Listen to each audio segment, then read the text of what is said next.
what's up, everybody, and welcome inside Real-Time Fantasy Sports High-Stakes Fantasy Football Draft. Your host, Corey Parson, the fantasy executive, along with my right-hand man, Justin Fensterman. Coming up over the course of the next hour and change, we are going to go inside a Real-Time Sports High-Stakes Fantasy Football Draft, a $5,000 entry fee. You can turn $5K into $25K. So that means we got some of the top drafters in the country. What they're doing on the clock tonight should dictate what you do on the clock this big draft weekend. My main man, Justin Fensterman. Was once a dream, Justin, and now it's a reality. Glad to be joining you on this good old Friday night. Yeah, like Biggie Small said, it was all a dream. No, it's great being with you, CP. It's excellent. And like you said, very high stakes. It doesn't get much more high stakes than this. $5,000. I wish I could hit up some of these drafters for some money right now. For real, tell me about it. Because you know how it goes, Justin. We got responsibilities. But listen, here you go. This is the rules. So this is a 12-team league, full PPR, 4 points for the quarterback touchdown pass. So you got these 12 teams. Now the starting lineup consists of a quarterback, 2 running backs, 2 wide receivers, 1 flex spot, a kicker, and a defense. And Justin, what you notice, without that third wide receiver or that second flex, sometimes your week-to-week lineup decisions can be difficult, but you can still need to put together the best draft you possibly can. Absolutely. And for me, when looking at the roster construction, what the roster requirements are, it made me wonder, Corey, despite over the last number of weeks, us seeing wide receivers fly off the board, made me wonder if maybe that pumps the brakes on it a little bit. If you're only starting 2 with 1 flex, makes me wonder if running backs will be prioritized a little bit more. Some of the storylines we are going to be looking at going into this draft, keep an eye on Cooper Kupp injury situation. Listen, this is the guy, Justin, when he is healthy and right. Last year when he got hurt in PPR leagues, he was averaging 22 fantasy points a game, the same as Justin Jefferson. But you know his injury history is long. We'll see how that plays out. The Jonathan Taylor saga continues to play out. J.K. Dobbins is a guy, a lot of storylines, mainly around injuries. Breece Hall, Devontae Williams. What are you really looking forward to as far as some of the storylines, Justin, as we go into this draft to see how these high-stake fantasy players handle? So we look at draft boards and average draft positions a lot, but it makes me wonder that if you're entering this league, you've got your set of guys that you're going to go for, even if that means overdrafting these guys. This is a big investment right here. So I'm wondering if we're going to see some names. For instance, here's one, Corey. Jahan Dotson has been flying up draft boards over the last few weeks. We don't know about Terry McLaurin's status heading into week 1, but people are making like McLaurin is out for half the year with how early we're seeing Dotson go now. Normally in these 12-teamers, you're seeing him go really in the 6th round now. So that's something I'm going to be watching. And also something you mentioned, Jonathan Taylor. I mean, we know he's going to be out the 4 weeks, but even if he's traded, still out the 4 weeks. But if he's not traded, man, we don't know if he's going to be able to return once he's able to come off the PUP list if he's not traded. And that makes me wonder if these high-stakes drafters are going to take that risk in drafting Taylor. No doubt about it. Now, this draft right here at the Real-Time Fantasy Sports, this is a 5K entry. Now, not every draft on the Real-Time lobby is a 5K entry. They got drafts for all for all entry fees, whatever you feel comfortable with. Hop on over there. They're legal in a lot of states. So hop on over there and select the league of your choice. Because, listen, I'm sure a lot of you got your home league drafts coming up this weekend. You and the fellas going to head out to Buffalo Wild Wings to eat some chicken wings and stare at the draft board like it's got blonde hair and blue eyes, looking back at you, Justin. I thought you were referencing, Corey, the Fantasy Football Expo from 2019 or something like that when you mentioned Buffalo Wild Wings and fantasy football drafting. But you know what it is. That's where a lot of fantasy football drafts take place. Right. You and the homies, the old friends from college, get back together and have a good time this weekend. But don't forget, when you get into the course of the week next week, hop on over to Real-Time Sports and play in one of their leagues. Like I said, this one's 5K. They got another 10K one coming up, Justin. But there is league prizes and league sizes for no matter what your budget is. All right, let's get ready to take our first look at the draft board for the night as we get ready to come to the end of round number 1. And one of the things that we see, Justin, and you don't really see a lot of, but you did allude to this and mention it, we see 4 running backs go back to back to back to back in the first round, and that is a direct result of what you said, those 2 wide receivers and that 1 flex kind of makes running backs a little bit more valuable. And Nick Chubb goes in the first round.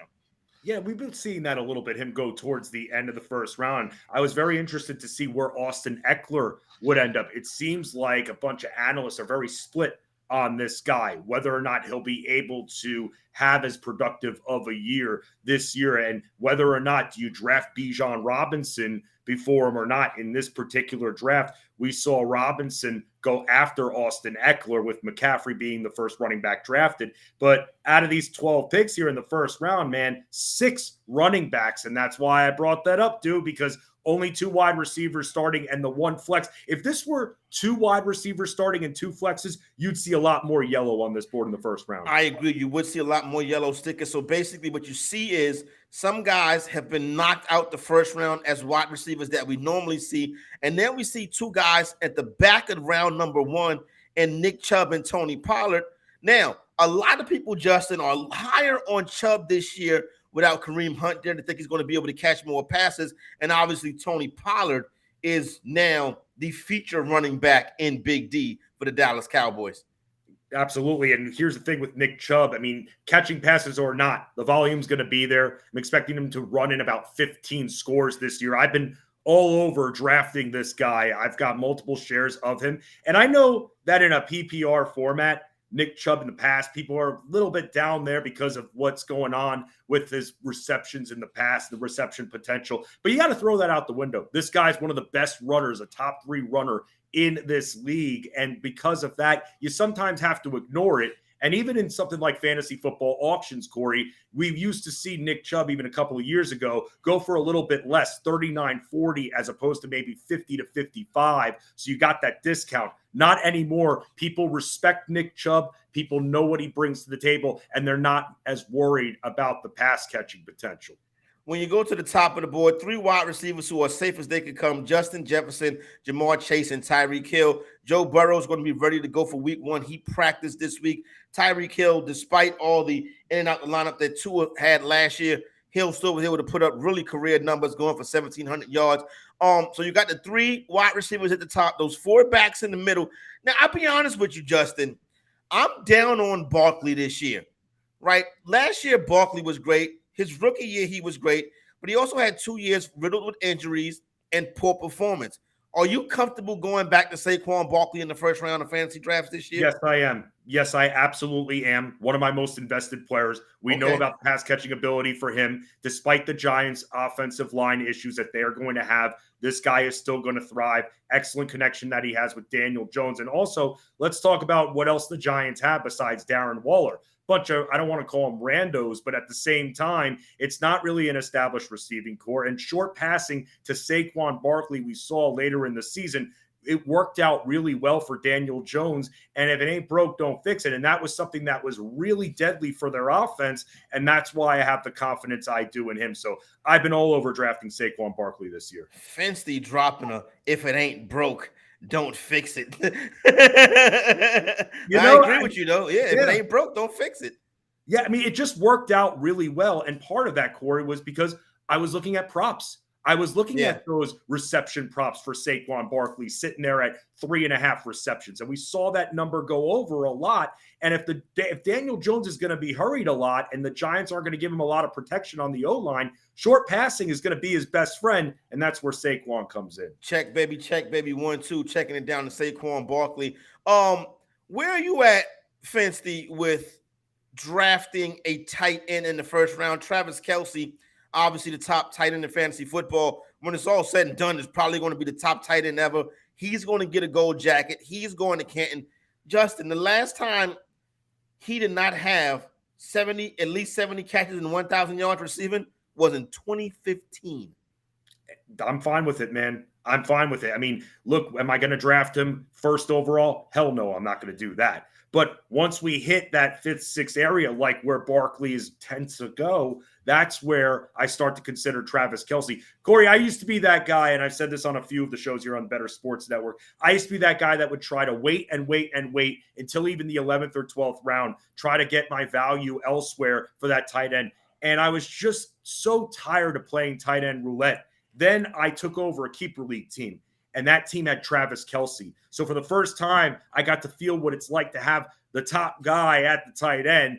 And let me tell you, man, it made me feel a lot more comfortable. So I don't view Travis Kelce as much as a tight end, like, oh, the tight end position. I just view him as a great freaking football player at this point. Like you said, consistent. And with Travis Kelce, with Patrick Mahomes, who's the best in the game, I love Travis Kelce, and I'm totally fine with drafting him in that first round. What about you? And listen, here's the thing. And I listen, with me, it's really roster construction. But if I'm in a situation and he's there and he's the best player there, and I don't like those wide receivers, right? Because I'm looking at the board right now, and I can see some guys I probably would have pulled up over Kelce, and we'll talk about that in a minute. But I have no problem with it. Like you said, okay, so you think the baseball terminology, what's it called? Or roster, not position scarcity, right?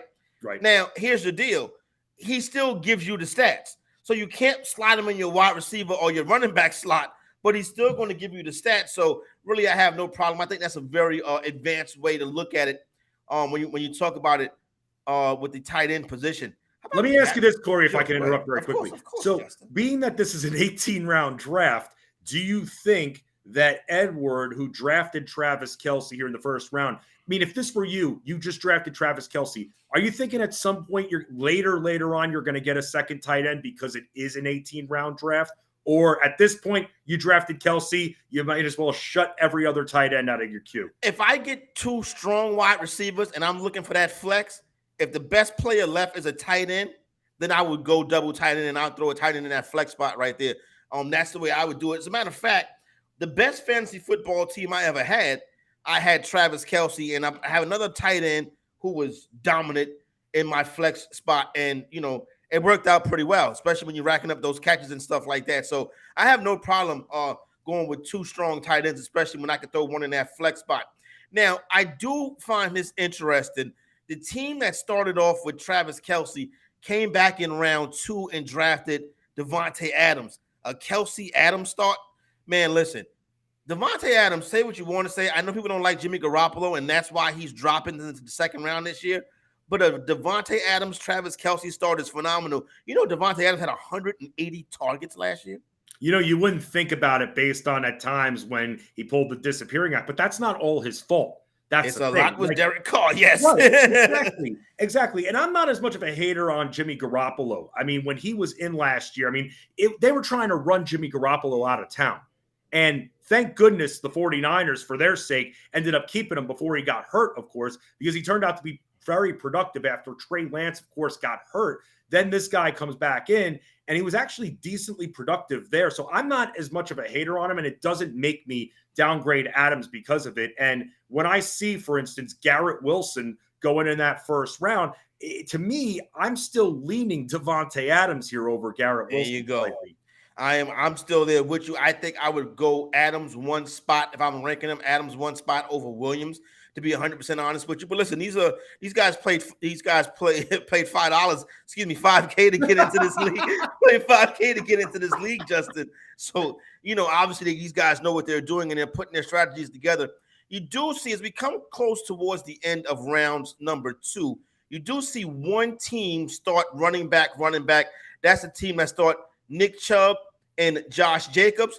Those two running backs could be 1 and 2 in rushing this season. No, absolutely. And Josh Jacobs, maybe the value pick. It was probably between him and Miles Sanders for the top value in drafts from fantasy football last season. And now that the whole contract situation is behind us at this point, we got to value this guy based on what we saw last year. And it was incredible because it just seemed like about a year ago at this time, people were starting to write this guy off, especially back in the preseason. And now, he played in the Hall of Fame game. They must not be taking him seriously. Zamir White to the moon. And then he came in and did what he did. And you know what? For Thaddeus over here, who drafted the 2 running backs, again, like we talked about, you only need to start the 2 wide receivers. So at this point, he's got himself both of his power backs here, and I don't hate that at all, despite no other team going that direction. Yeah, if he goes that direction, he's the lone wolf to go that direction. We got 2 teams that start with double wide receivers. You got a team that starts at the 12 slot with Stephon Diggs and Amon-Ra St. Brown. And I want to touch on team 3 because I know who the player is, Cocktails and Dreams. That's Chad Schroeder. And he takes the risky pick with Cooper Kupp. And, I just said on Better Sports Network this morning that 2-3 turn is where I would start looking at Cooper Kupp. Now, here you got a legendary fantasy football player starting his draft with Tyreek Hill and Cooper Kupp. If Cooper Kupp is healthy, this right here is going to be hard to beat, Justin. Yeah, but that's big if right there. And you are right about that. $5,000 on that. I mean, that is where I wonder how risk averse some of these drafters are going to be. And that goes back to us talking about Jonathan Taylor. We have to have it in our minds, Corey. Jonathan Taylor might not play football this year. Yeah. We can't put that out of the realm of possibility. He and Colts management are totally on different wavelengths at this point. And if he's not traded by Halloween, that's going to be problematic. We might not see this guy. Now with Cooper Kupp a little bit banged up at this point, that to me right there, it's interesting. But getting Tyreek Hill, by the way, who I'm sure you've noticed this, Tyreek Hill also slowly moving up in that first round over the last couple of weeks as well. Goes third overall, and you can't hate on it. No, you can't. So you got a team that starts Diggs and Brown out the 12 hole, and you come back out the 11 hole. The team starts Tony Pollard, CeeDee Lamb in that Dallas Cowboy offense. Mike McCarthy calling plays this year.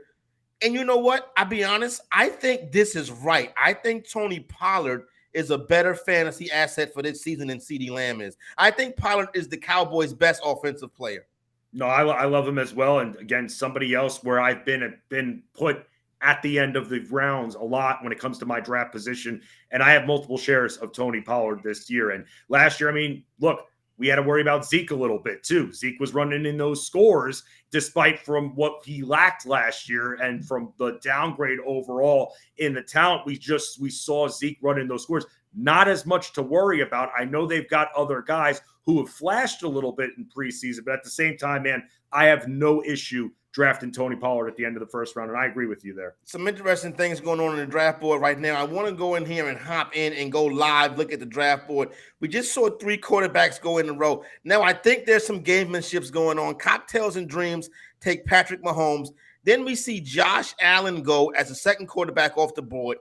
And now you had 2 teams coming up after Allen. You had a team with Devontae Smith. You had a team with A.J. Brown.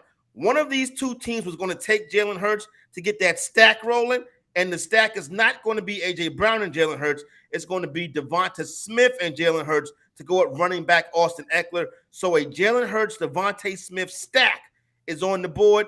The Patrick Mahomes, Travis Kelce stack is not going to happen. No, but let me ask you, do you go into drafts hoping to have that kind of hookup, or is it more where the players fall, you just happen to draft them? Because for me, I'm more of a look, if the draft board falls that way and I happen to get the quarterback of one of my elite wide receivers, let's just say, that I drafted, so be it. But I don't go into drafts with that intention. However, high stakes right here, and you talk about being able to double down, that's how you do it right there, like that team did, like the Renegade did. Yeah, so here's the deal. This is how I look at it, Justin. If I'm in a tournament style where, it's a 12-team league and it's a grand overall prize, or if I'm paying $5K to win $25K, you know what? I probably would try to get that stack. You know what I'm saying? That Kelce Mahomes stack, that Hurts or Brown or Smith stack. There's a couple other stacks on the board as well. I don't want to mention them because, the players are still on the board. So, listen, like our good buddy, the King Scott Engel, always says, you cannot predict the draft. And that is the realest thing ever. You cannot predict the draft. You got to stay fluid. You got to stay on your feet, Justin. But if I get a chance to, I'm going to go ahead and get that done. It makes me interested to see if some of these other teams, the team, that End Zone Club that drafted Josh Allen, I want to see if maybe he tries to get a Bills wide receiver to double down a bit as well a little bit later on in the draft. So that's something I'm going to be watching out for now. All right, going back to the draft board, we can look at some more teams. The team that starts with Garrett Wilson comes back in the second round and takes Derrick Henry. So you got the young jet wide receiver followed by King Henry. A lot of carries over the past couple years for Derrick Henry, but you know what? It seems like I'm going to keep on rolling. No, I hear you there, and I'm actually someone that's also drafting Derrick Henry as well. I mean, we've been saying this for years. When are the wheels going to fall off? And we know he got hurt a couple of years ago. That doesn't matter to me, man. It's football. players are going to get hurt. Full contact sport. When you go into these drafts expecting that you're going to probably lose a player or two, a key player or two on your team, it makes you less when it comes to the risk factor. It makes you want to go after those guys who have that talent. Derrick Henry, definitely one of those guys, and they're still going to run the hell out of him this year. Stack box, no quarterback, depleted wide receiver, roster not that good, don't make a difference. King Henry still gets the board. Coming up, the team that started off with Travis Kelce and Devontae Adams adds Miles Sanders in round number 3. Now, this is where we get interesting, Justin.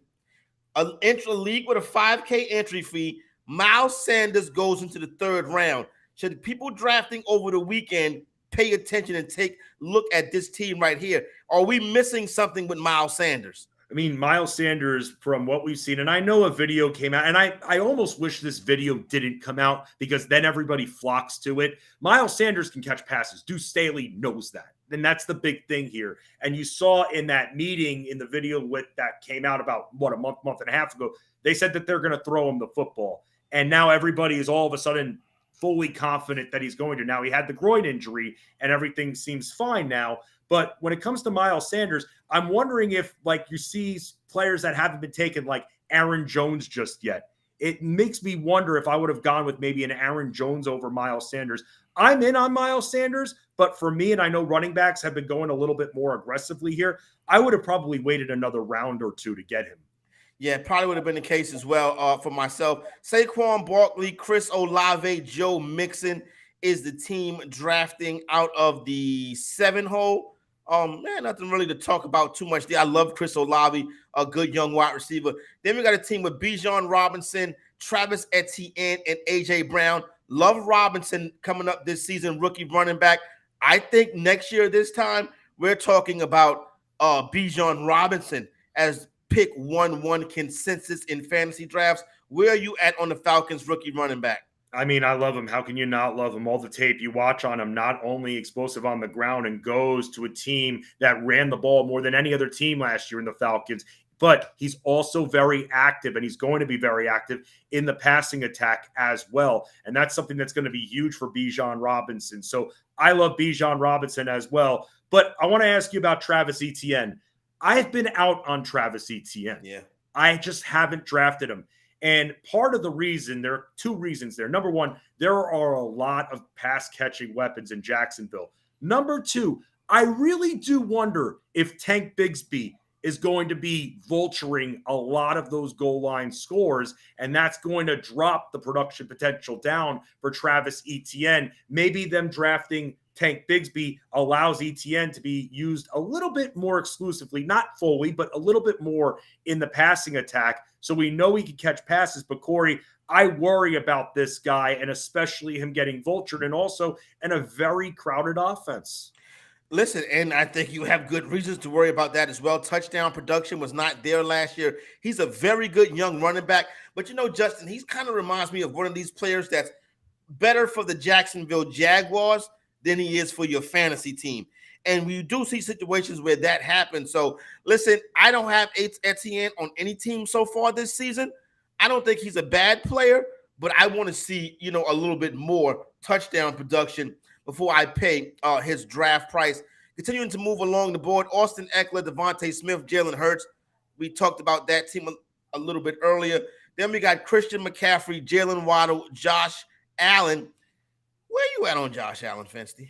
So I don't have any Josh Allen, but I don't hate on Josh Allen at all. I love Stephon Diggs so much. Who's going to be throwing Stephon Diggs the ball? It's going to be Josh Allen. I just haven't been in the position to draft him at that point. I got Mahomes in one place so far, but really I haven't been able to get any of the 3 quarterbacks that we saw go off the board first. And with Josh Allen, I'm fine with him. I'm open to him, but I'm more of a Mahomes guy over Allen between the 2. So I think that what Cocktails and Dreams did is something I would have done as well. Like the way Cocktails and Dreams team is shaking up early on and then early going. Tyreek Hill, Cooper Kupp. If Cooper Kupp hits, that could be a slam dunk. And then he comes back and he gets Patrick Mahomes. Justin, how are you attacking quarterbacks this year? I know a lot of time in the expert community, well, if you want to call us experts, whatever, people that talk about it for a living will play what I like to call quarterback chicken, right? and wait to the later rounds to get a quarterback. I've noticed this year I'm pulling the trigger on that quarterback a little bit earlier than I have in the years in the past. How are you feeling the same way? Are you more apt to take a quarterback in the early rounds than years past? I am. I used to be the guy that drafted Matt Ryan every single year. That used to be me. Round 11. Yeah, exactly. But you know what? It was great value. Now, what I'm seeing in my draft so far, I'm getting a lot of Justin Herbert. Joe Burrow is one of my favorite players in football, so I've been getting him a decent amount as well. And Trevor Lawrence, probably of all the quarterbacks, those are the three that I have the most shares of. So, Corey, I have adjusted my strategy over the years instead of playing QB chicken, and I've started going after some of the bigger guns. See, 4 quarterbacks go in round 3 of this real-time fantasy sports high-stakes draft. $5,000 entry fee. League winner taking home $25K. This is not the only price point in the real-time fantasy sports lobby. You can get in at a price point wherever you feel comfortable and throw an extra couple teams out there and have a good time drafting and a good season. Now, Ramondre Stevenson and Calvin Ridley, first 2 picks of round number 3. We are in round number 4 right now. Before we get to round number 4, and I do want to point something out on the board where a stack did not take place. But how do you feel about Calvin Ridley coming into the season? Team 1 takes Calvin Ridley in round number 3. Justin Jefferson, Calvin Ridley, Najee Harris. Love Jefferson and Ridley. Harris, I think, is intriguing. I think Pittsburgh's going to be better this year, but I think Kenny Pickett's going to be throwing the ball more this year. Where are you at on those 2 players, Harris and Ridley? I'm totally fine with Harris. I know that there have been conflicting reports that have come out regarding Jaylen Warren and whether or not, I mean, there was one I saw, one reporter wrote something, and it definitely would I call a popcorn headline, trying to get those clicks right there, that by the end of the year, this guy is going to be essentially the prioritized running back. I don't believe that. I think it's going to be Najee Harris. I think you're going to be seeing Najee Harris catch some passes as well. Totally fine with him. Calvin Ridley, I love the talent. I know we haven't seen him in a year, but are we just going to just brush Christian Kirk off to the side? With everything I was just talking about with Travis Etienne, guys like Calvin Ridley and even Kirk and Evan Engram are going to be facing the same issues of a lot of weapons for Lawrence to pass to. And it makes me a little bit concerned. And in the 3rd round, I probably wouldn't have gone that direction, but I can't deny the talent in Calvin Ridley. Now we are into round number 4, Justin. And I want to point this out. The team that started Tony Pollard, CeeDee Lamb, Mark Andrews had an opportunity to get the Lamar Jackson, Mark Andrews stack and passed on it and took a second wide receiver in Keenan Allen. Justin, I would have went for that Jackson Andrews stack. So because of the nature of this league, I'm more open to it. I know a lot of people are higher on Lamar Jackson. I've gotten a little bit more open to drafting him. I just wonder, and then look, I know we saw the accuracy with Jalen Hurts improve immediately when they got A.J. Brown. And you're talking about that percentage going up when it came to his completion percentage by about 8% or so. I just wonder, I mean, the Ravens are still going to be a run-heavy team. I know that with Monken, they're going to be throwing a little bit more. But it does make me worry a little bit still about Lamar Jackson and not even taking the health into consideration. For this particular draft, I would be more inclined to draft Lamar Jackson. But Corey, where do you stand on Lamar Jackson for you? Where would he have to be falling? What quarterbacks would have to be off the board for you to take Lamar Jackson? Because I've got a little bit of cold feet, man. I love Lamar Jackson going into this year in Todd Monken's offense. I think Lamar Jackson is going to be an MVP candidate again this season. I would have took that Lamar Jackson, Mark Andrews stack in that spot right there. I might have done it a round or 2 earlier. Like I would have took Lamar Jackson before Justin Herbert. I would take Lamar Jackson before Josh Allen as well. I think we have back-to-back seasons of Jackson. Number 1, being injured. Number 2, that offense that they was running the past couple of years had gotten stale. And I think they had gotten the book on Lamar Jackson and that offense. Now I think you add some more electricity to that offense. I'm curious to see what Jackson's going to do this year. I am in on Lamar Jackson. That's where I'm at. After Lamar Jackson goes, then Justin Fields goes off the board. Justin Fields, you know how we talked about Etienne being good for Jacksonville, but bad for fantasy? Right. Justin Fields could be good for fantasy and bad for the Bears. Yes, I agree with that here. We'll have to see if maybe DJ Moore is able to improve his accuracy, make him be a little bit more aggressive. But look, We talk about guys like Khalil Herbert, for instance, and how he just keeps falling a little bit in drafts and keeps getting passed on here. And part of that, Corey, is the fear because Justin Fields is going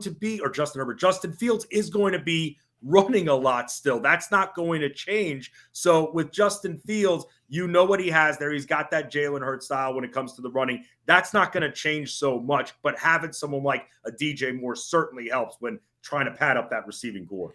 Listen, when you get into a league with a $5K entry fee in the Real-Time Fantasy Sports High Stakes Leagues, you throw ADP out the window. Yep. We have already, not even through 4 rounds, seen Miles Sanders and James Cook go off the board.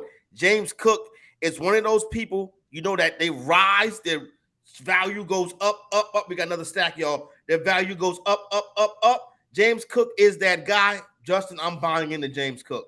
I feel like people were kind of just passing him over and not giving him much consideration. And we're seeing him go in about the 7th or 8th round, probably the 7th round I've been seeing him most. But now all of a sudden, over the last couple of weeks, he's gained some steam because I think fantasy players realize, oh, yeah, he's the guy now there in Buffalo. So you're starting to see him fly up draft boards a little bit more, and I'm totally fine with that, Corey. I got to ask you a question, though.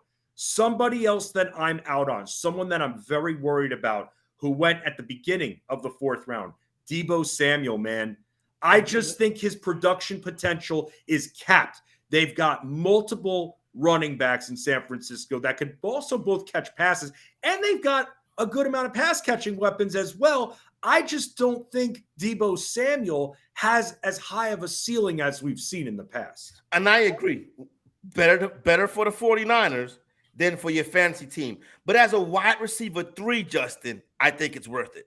Yes, and that's what Trent got him at there. Who's on don't the have no running right backs now. though. You know what I'm saying? No running back, I and know. that's interesting, Corey. And this is where I think Trent made a little bit of a mistake, unless he's a full-on 0 running back guy. Which, look, Corey, I was just having a conversation with one of my other friends. I don't go into a draft immediately saying I'm going 0 running back. I actually think that's kind of stupid. And I know that people are going to be like, well, that's how you get the overall value. It's full PPR. I understand that. But at the same time, look at how many running backs have gone off the board. And I know the whole cliche, the zagging when everybody's zigging or whatever, but this guy should have gotten at least 1 running back because they are flying in this draft. No doubt. We did see that other stack develop. It is the Joe Burrow, Jamar Chase stack.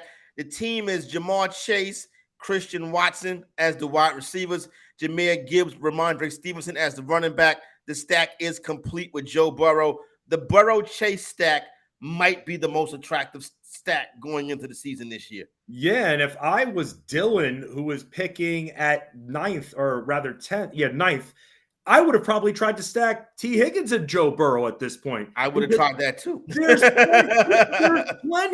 are plenty of targets to go around for both of these guys. This guy's a 1,000-yard receiving weapon, and you're going to see him get into the end zone a good amount too. He's going to get a bunch of targets. Just because Jamar Chase isn't there, we shouldn't be turned off by T. Higgins. And I know, and trust me, I really like Darren Waller on this Giants team. But at the same time, I would have gone Burrow there and tried to stack them together. All right, some of the recent picks after Jackson, Fields, and Cook. We see DeAndre Hopkins go off the board, followed by Aaron Jones. We mentioned Joe Burrow, Amari Cooper. Round 5 starts with Alexander Madison going off the board, followed by Christian Watson, DJ Moore, and then Terry McLaurin. We are through 5.5 rounds of this real-time sports high-stakes fantasy football draft. You want to get ready for your draft? You need to watch these guys in action, and we'll get you some more action when we come back and break down the rest of this draft. We're through 5 rounds right here on the Better Sports Network. Better Sports Network. Collectible moments. Everybody up here at U.S. Cellular. Sox 5 runs, 6 hits. The 2-1 to Bartlett. Swing shot to short. Ramirez has it, throws. Bartlett picks the perfect game. His second no-hitter. People going crazy here at U.S. Cellular. He's mobbed by his teammates. A perfecto. Now there's a steal by Bird. Underneath the DJ, lays it in. Right out, 1 second left. What a play by Bird. Bird stole the impounding pass. Laid it up to DJ. DJ laid it up at him. And Boston has a 1-point lead with 1 second left.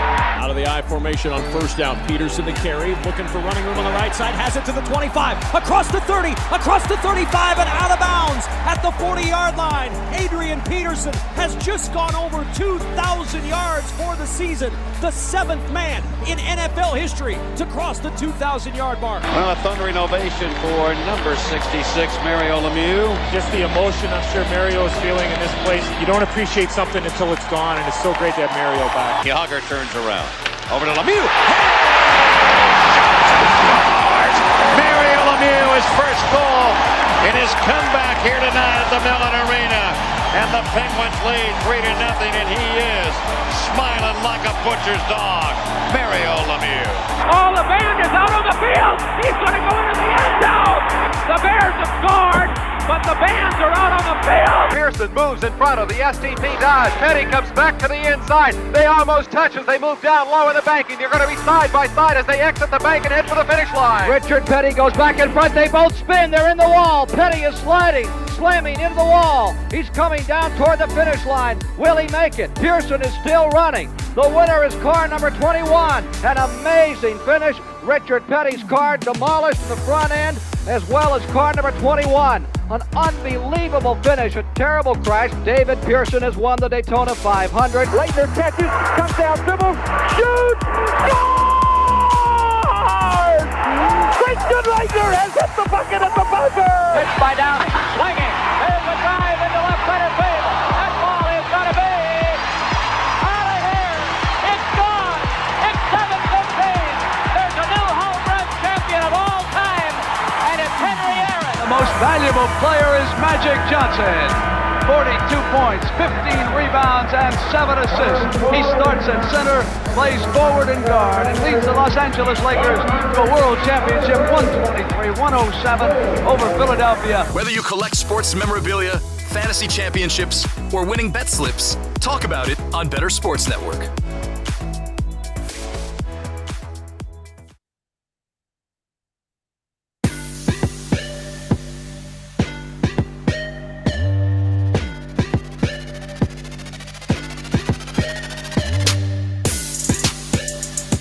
On the clock on a Friday night, real-time fantasy sports, high-stakes fantasy football draft. These dudes paid $5,000 to be in this league. You need to be paying attention. But in the real-time fantasy sports lobby, whatever your price point is, you can be satisfied there. If you want to get down with this, I got a first-time depositors bonus. You can get 100% instant match up to $200 with a deposit. Use code ALARM23 or BSN23. That is the RT Sports Fantasy Championship. Fantasy exec Corey Parson, my main man Justin Fensterman, on a good old Friday night, getting you ready. After we left, latest picks to go off the board. J.K. Dobbins, Drake London, Javonte Williams, James Conner, and Isaiah Pacheco. And you know what, Justin? Let's discuss the running backs in this round. Let's start with Alexander Madison. He was like everybody's favorite backup running back. I remember a couple years ago, I traded Alexander Madison to the Dalvin Cook owner for CD Lamb.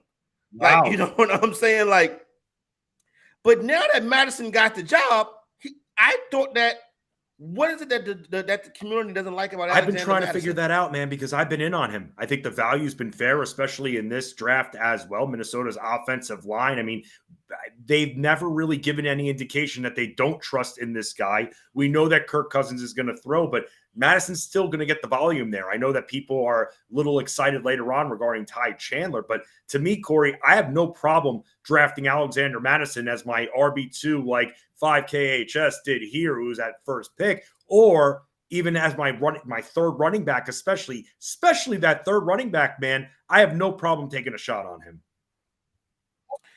Next running back to go off the board might be one of the most controversial players in fantasy football this year. It is Baltimore Ravens running back J.K. Dobbins. He can be a league winner, and he can be a league loser. That's a big problem. Another guy on a team with a great offensive line has had health issues the last few years. Hopefully he can stay clear of that. It makes me wonder when it comes to running the football if the Ravens are going to use multiple players. We know Jackson's going to. We know he is. Wonder if Gus the Bus Edwards is as well. So, Corey, at this point with J.K. Dobbins, obviously when he was going through his hold-in, was pretty out on him, but now things seem to be figured out there. So going in round 5 compared to where some of these other running backs went, that's, again, you throw ADP out the window. And what Renegade did was draft him as his third running back, hedging a little bit to start here. And it makes me wonder if Renegade is going to go after another running back here in the next round or two. And there you go right there. Next guy off the board, another controversial running back injuries, Javonte Williams. I was all about Javonte Williams last year. It didn't work out. I don't have him nowhere this year. I think the Broncos are not going to be a good team this year. I don't know what their game script's going to be like. I think Williams is super duper talented, but I don't know, Justin. I'm very uncomfortable putting him on my fantasy team. And the team he is on, already has Saquon Barkley and Joe Mixon to go along with Chris Olave and Lamar Jackson. Let me ask you this, Corey, and maybe it's jumping the gun here, jumping the shark. Do you think that John here, who drafted Javonte Williams, should he pull the trigger on Pirine, man? Should he just do it right now with how aggressive we've seen running backs go in this draft? Probably. Yeah, I mean, I know it's weird and let me say something, Justin. I like Pirine. I think Pirine is a very good back. You know what I'm saying? He was a plug-and-play guy for me last year when Joe Mixon got injured.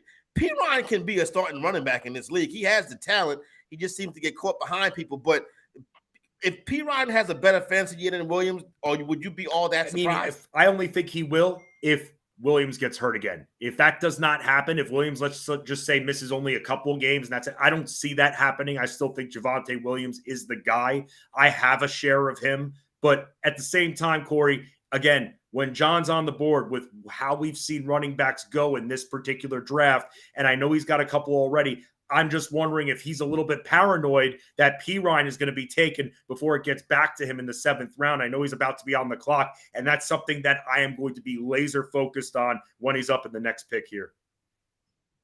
Lasers coming out the eyes of Justin Fensterman on a Friday night.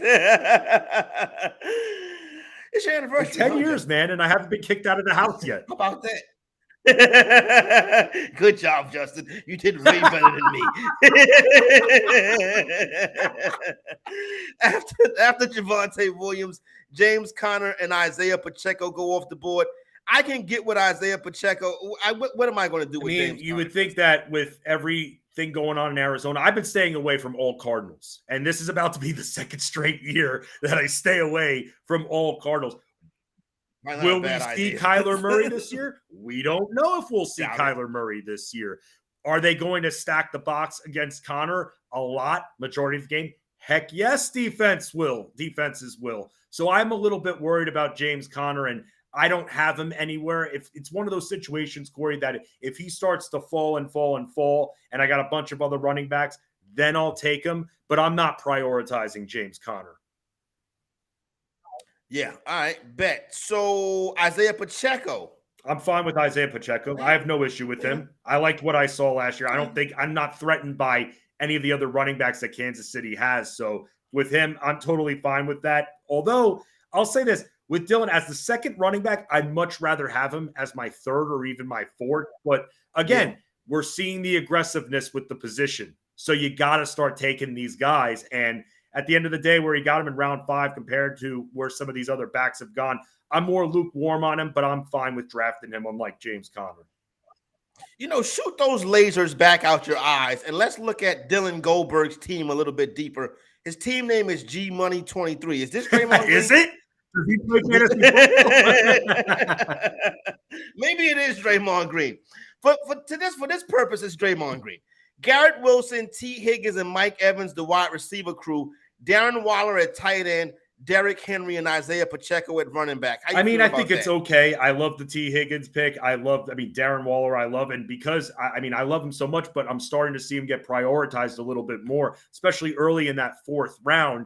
And with that, I haven't been able to get him anywhere. Every time I'm getting ready, I have him up there in my queue. He gets sniped about 4 or 5 picks before every single draft.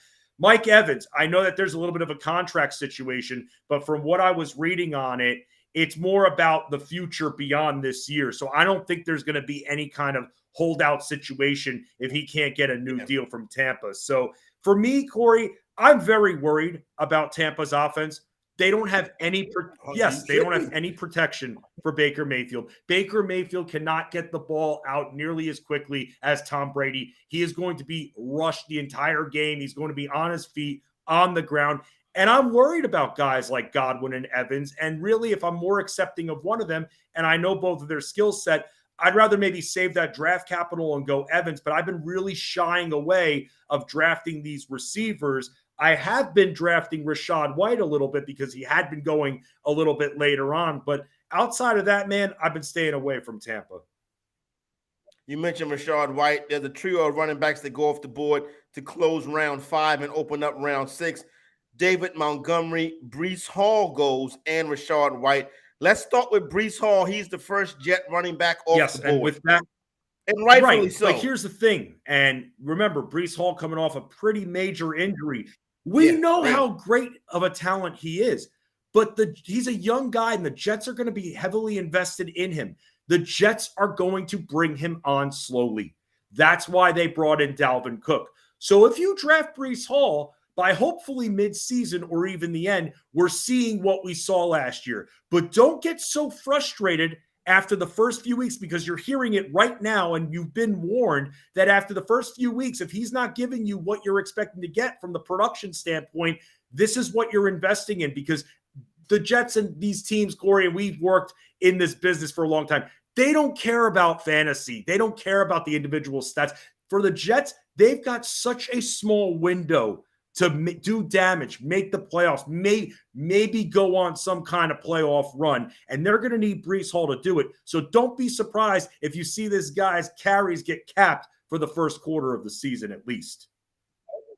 Are you optimistic as a Jet fan on the development of Zach Wilson? No, not really. I'm hoping that Aaron Rodgers can teach him a few things. I'm not fully out on Zach Wilson, but at the same time, if Aaron Rodgers, after we got to think 2 years, he's gone, and then we see Zach Wilson, it's going to be a very short leash. Zach Wilson is still very, very young, and I know that we saw a lot of those off-balance throws, and I was just shaking my head as someone who has rooted for this Jets team as miserable as it's been for the last decade plus. So when it comes to Zach Wilson, I'm not totally out. I want to see if Aaron Rodgers can make that impact and really teach him. But, Corey, I got to tell you this, man. I'm not one of those Jets fans, those naive Jets fans that say, oh, my God, Aaron Rodgers, Super Bowl. This team has the longest playoff drought of any NFL team. Let's just see them make the playoffs. I think they're going to win the AFC. Wow, okay. So you're a little bit more optimistic than I am. Look, they have the defense to do so. Now we got to see. I would put something on Quinnen Williams to be defensive player. Yes, that I would do, and I'm so glad that they figured out the money situation with him as well. They needed him back. But still, Corey, the Jets don't have a strong offensive line, and Aaron Rodgers is going to have to pivot when it comes to the play calling. But that's what Aaron Rodgers does. He does his own thing. The OC can call whatever play. They'll be like, nah, I'm going to do this. I'm Aaron freaking Rodgers. Yeah, no doubt about it. After Rachaad White goes off the board to start round 6, we see 7 straight wide receivers go off the board, Justin. Let's go through this like this. I'll read the player's name. You tell me yay or nay. Chris Godwin. Nay. Like I said, I'm not in on these Tampa wide receivers. And I know how skilled Chris Godwin is. I have no confidence in Baker Mayfield. If Baker Mayfield had any kind of protection, then maybe I can accept it a little bit more. But this guy is going to be on the ground a lot. And Chris Godwin might get his. Corey, I'm staying away from these receivers in Tampa. Christian Kirk. I'm in on him because of where I've been seeing him go in drafts. And I've got a few places where I've drafted Christian Kirk. Familiarity with Trevor Lawrence is going to be big here. And that's something that Calvin Ridley does not have at this point. And because people are threatened by Calvin Ridley, as they should be, it's another weapon that's going to take targets away from him. But it's brought Kirk down a little bit. I'm totally fine, especially if I'm getting an indirect share of Trevor Lawrence by getting Christian Kirk a little bit later. Yay. The team also has Trevor Lawrence. Perfect. Makes it even. And we talked about this, Corey, about the stacks and whether or not we've been seeing the elite wide receivers and then get stacked with the quarterback. Yeah. Now we're starting to see it the other way again. The secondary stack. Yeah, you know what I'm saying? We've already mentioned Mike Evans. Guy from next wide receiver to go off the board, the 4th straight wide receiver in round number 6. A guy from right up the road right here where I'm at, Big Mike Williams from the San Diego Chargers. Hey, Justin, this guy right here can really play, but that's a big problem. And again, I try to go with the philosophy that it's football. Players are going to get hurt. That's going to happen. But again, we've seen this guy have some major injuries and be very frustrating.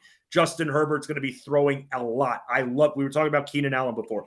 I love Keenan Allen. I really love Keenan Allen. I mean, Keenan Allen was a little bit banged up as well. Mike Williams, though, let me ask you this, Corey. I'll throw it back to you because right after Mike Williams, there goes George Pickens and Deontay Johnson. I almost feel like I'd be more comfortable drafting a Deontay Johnson over Mike Williams. That's a lot of targets, man. I know he didn't get in the end zone. Yeah, that's going to change this year, man. Low bar, 0 touchdowns, but he's still going to get targeted 100+ times. But Mike Williams catches a lot of balls in the end zone. And that's one of the things I really like about Mike Williams, but that's very close. The hype machine. We have officially seen George Pickens jump Deontay Johnson in drafts. We've seen James Cook jump Dalvin Cook. And so, we're just seeing it go down. George Pickens, the hype machine of George Pickens. You know what? I don't have Pickens anywhere yet, Justin, and before the season starts, I got a couple more drafts. I would like to get Pickens, but am I really going to pay this? Now, his price is inflated now. And you know what? Let George Pickens go up. And again, I'll take advantage if Deontay Johnson falls and get the target monster that he is. And again, like I said, I don't care about last year that he didn't hit the end zone, Deontay Johnson. I really don't care. We're going to see some growth from Kenny Pickett. Deontay Johnson's going to be in the end zone. When it comes to Pickett, love the tape on George Pickens. I love watching this guy play here. But yeah, man, seeing him go before Deontay Johnson, very interesting here. Very flashy, and people like flash. You know that. All right, Justin Fensterman grinding tape. Dude, we all grinding tape. And by the way, out there, if you want to learn about how this game really works, you don't just box score serve. You watch the tape. You look for condensed games. I'm not going to say, I don't watch Red Zone a lot. Some analysts are like, you don't watch Red Zone if you're a real analyst. No, everybody watches Red Zone. People just don't want to admit it. But then what you can do, especially if you want to get better at this and you want to understand, because seeing is believing, and you can't watch every game, find a condensed game. Watch some tape. You're going to learn so much, not only in football, but in all fantasy sports, Corey. I'm old school like that. I still watch the tape a lot. Eye test Fensterman. Yep. All right. Jahan Dotson. What does the eye test say on Dotson? I was just going to say, man, we're seeing him inflated. And I just did a piece on fantasyalarm.com about this. And again, we don't know how much Terry McLaurin's going to miss of the season, if at all, maybe a week or so. But I'm very surprised that Jahan Dotson has charted up this much. And by the next few days, by the time Monday, Tuesday hits, Corey, solidified 6th round pick. All right. I want to jump to pick 1 of round 7 as we see Jonathan Taylor go off the board, pick 1 of round 7. He goes to the team that has the first pick of the draft. That team is currently Justin Jefferson, Calvin Ridley. Let's just put Amari Cooper in that flex. RB1, Najee Harris. RB2, Alexander Madison. Tight end, George Kittle. And bench running back, he clearly constructed this roster with the intention that he could take that shot. You know what, Corey? I don't try to view it like that. Remember, just because you draft these players in that order, that doesn't necessarily mean it's automatic you're starting them in those slots right here. Now, here's the thing with Jonathan Taylor. We know he's out those 4 weeks here, but we're talking 7th round at this point. And I know that there's hope that he's either traded or he figures things out with the Colts, but there's no guarantee here. But what I'm happy that 5K HS did was at least grab another couple of running backs. But I'm guessing, Corey, what's going to happen is when it gets back to him in round 8, one of those next 2 picks, if not both, are going to be running backs from him. It's a further edge. It could be. Well, I don't want to say no names. The guys are on the clock. You can say they're not watching us. Come on. Yo, dude, know, Justin. You know what I'm saying? Dude, we're not. I mean, are we big money guys? Because these guys only focus on the big money guys here. That's true too. You're right about that. I remember being at an NFFC draft. I remember being at a draft a couple years ago, and I was talking to one of the participants, and I'm like, "Yeah, we're getting ready to go out and around the corner and have a couple beers and stuff like that."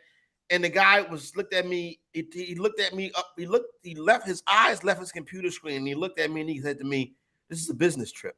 Whoa. And I was like, "Oh, my bad." You know what I'm saying? You know what I'm saying? But let's focus in cocktails and dreams, because this is the team that is risk averse. Tyreek Hill, Cooper Kupp, Pat Mahomes, Aaron Jones, DJ Moore, and then in round 6, Alvin Kamara. Now, this team has Cooper Kupp and Alvin Kamara on it. Look, I mean, I'm liking the construction thus far, but this is going to be another team with cocktails and dreams. He's going to have to start loading up on some running backs here. And look, I know that Kamara's only going to miss the first few games, and we've seen that ADP stay pretty low for him. But at the end of the day, if he's got to get that other running back just for damage control. And by the way, when it comes to waivers in this league, there is no free-for-all period. There are 2 waiver periods, and that is it, Wednesday and Saturday. And that's when the bidding ends on Wednesday, or Wednesday going into Thursday and Saturday going into Sunday. So for cocktails and dreams, I feel like he's going to need to load up a little bit soon enough. And I have a feeling, just like with 5KHS, we're going to be seeing him take 2 running backs probably in his next 3 rounds after taking Kamara where he did. All right. Cam Akers goes off the board after Dotson and before Kamara. Cam Akers, a player I've talked to some fantasy managers this year. They're high. It's like people are split on him, on Akers. You know, for where he's going ADP, I don't mind it as well. Another guy, if he's my 3rd running back, that's totally fine. But if I'm going 0 RB, I don't want to deal with him as my number 1 running back. I want him to be my 3rd running back, necessarily not having to start him. Love the talent in Cam Akers. Saw what he did, especially at the end of that year. So with your end zone club, he's got his McCaffrey, but Cam Akers is my 2nd running back. I would have loved to have 1 or even 2 more running backs along with him, but that's very aggressive, and that would be an RB heavy build to start here. Another risky player goes off the board in round 7. Jerry Jeudy, Denver Bronco wide receiver. Justin, I remember when Jerry Jeudy was drafted. I remember when Jerry Jeudy played for Alabama. I was like, this guy is a can't-miss talent. Man, he's missed a lot. You know what I'm saying, Justin? My God. No, but I mean, look, we saw the reports that he's not being put on the injured reserve, or at least the plan is to not put him on the IR, but that doesn't mean he can't miss the first 2 to 3 weeks of the season. Nothing, yeah. And by the way, that's where we have to be careful when it comes to reporting, because I know the original report was he's going to miss, several weeks from Ian Rappaport. That doesn't give us jack. It doesn't give us anything. We need several weeks. That could be 7 weeks. That could be 2 to 3. It's very unclear how much time he's going to miss here, but at least their management in Denver said that he's not, as of now, being put on the IR. So that should at least signal us that if he misses time, it's maybe for the first 2 or 3 weeks, and that's it. All right, these guys right here have 1:30 on the clock. Why is that? I mean, look, I know it's price take, man, but come on, 1:30. Every draft, first of all, every draft should have a clock unless it's an established slow draft. That's the first thing. Number 2, I agree. We're all pros here. These guys are high stakes players. You can do it in 60 seconds. I know you can do a lot in 60 seconds. Just relax. I know it's your anniversary. So after we have seen, let's get to some blue stickers, because we're starting to see some blue stickers pile up on the draft board. TJ Hawkinson, George Kittle close out round 6. I'm satisfied with both these tight ends. I was talking to our good buddy Adam Ronis the other day, and I'm all bragging, man, I got plenty of George Kittle this year. And Ronis is like, I don't like it. And I'm like, Jesus Christ. What is there not to like about George Kittle? There are a lot of weapons there. And I think that's it. George Kittle also no stranger to injury as well. But from what we saw when he finally started playing in Corey last year, and this is in what a league that I'm in with a lot of my family, George Kittle was dropped towards the end of the year. And I really didn't understand why. And I needed a tight end. I scooped him right up. And literally with what he did in the last few weeks of the season, brought me to the fantasy playoffs because of that. I was shocked. Now, at the same time, I could see why people are shying away from him because, again, a lot of weapons. But from what we saw with the connection with him and Purdy, I'm totally in on him as well. And Hawkinson, I know the contract situation was a little bit up in the air, but this guy just got paid, man. I believe when it comes to how much he's earning per year now, I was looking up the numbers a little bit earlier when it came to tight ends. I think he's the per year 3rd highest paid tight end. Higher paid than Travis Kelce. Travis Kelce next contract. He's going to be paid like Yeah. a wide receiver. Then we go over Kyle Pitts.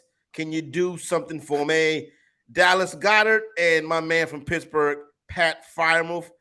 I want elite tight end this year. I don't want to play tight end chicken and have to be drafting guys that come later.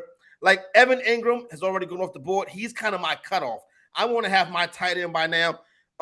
Justin, if it happens for Kyle Pitts this year, it's going to happen on somebody else's team because I'm out until I see it. And I'm so glad you said that. And even last year going in, seeing where he was being drafted, I just didn't understand that. And seeing where he was being drafted earlier this summer, again, I didn't understand it. And look, this kind of applies to Drake London as well. I mean, we haven't seen much of Desmond Ridder, and they're going to run the football a lot in Atlanta. And that worries me about both these guys with where they're going, and especially Kyle Pitts as well. So between those three, I like Goddard. I'm very icy on Pat Freiermuth. And for you, like you said, I'm not drafting Kyle Pitts anywhere.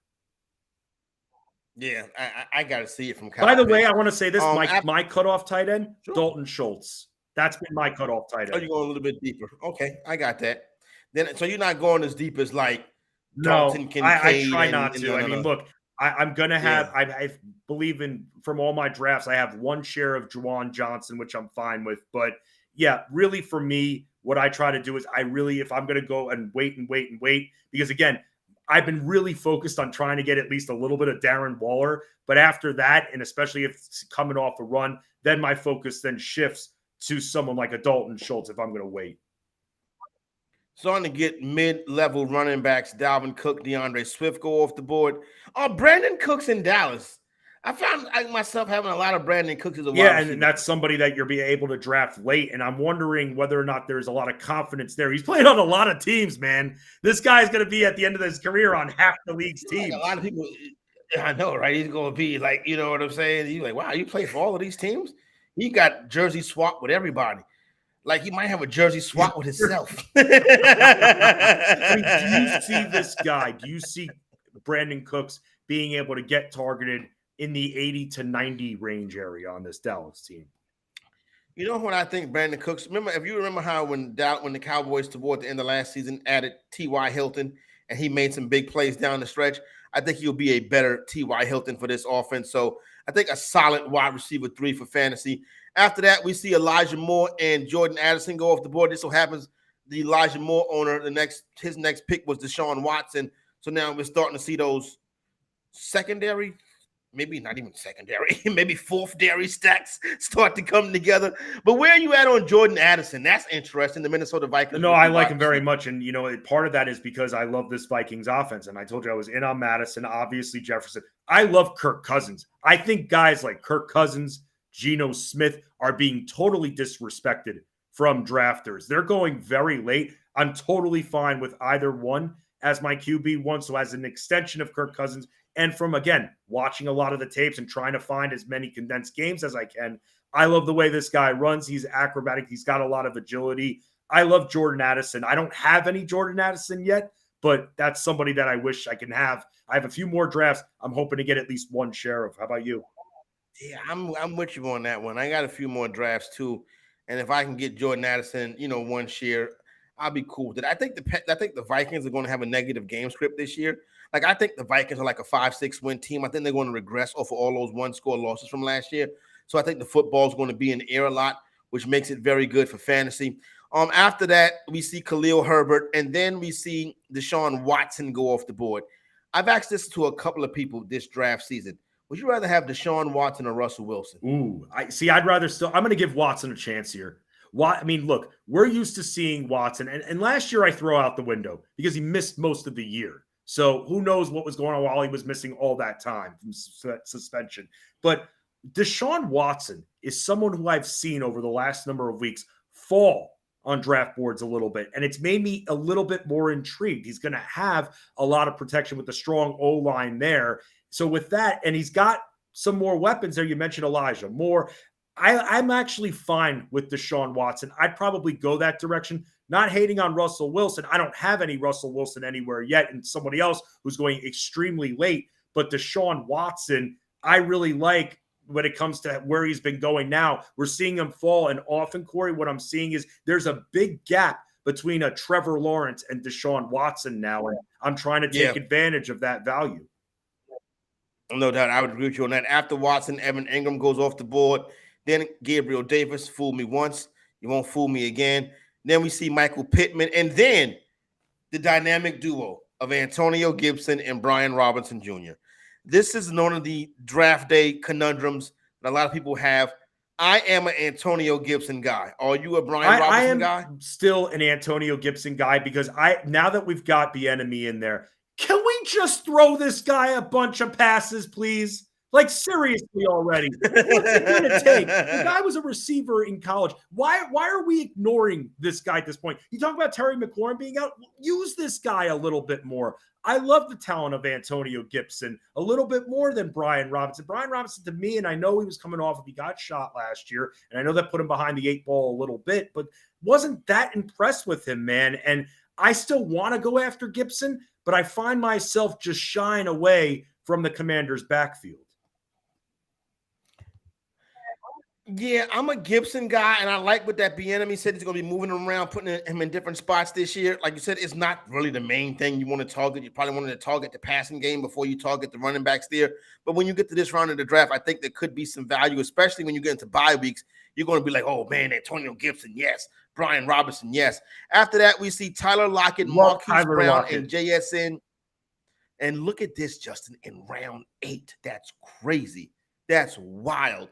This guy, you know how good Tyler Lockett is? How great Tyler Lockett is. Everybody was like, oh, my God, Jackson Smith-Njigba, shiny new toy. And I'm saying, get out of here with that. What did Tyler Lockett do to get disrespected where earlier in draft season, JSN was being drafted before?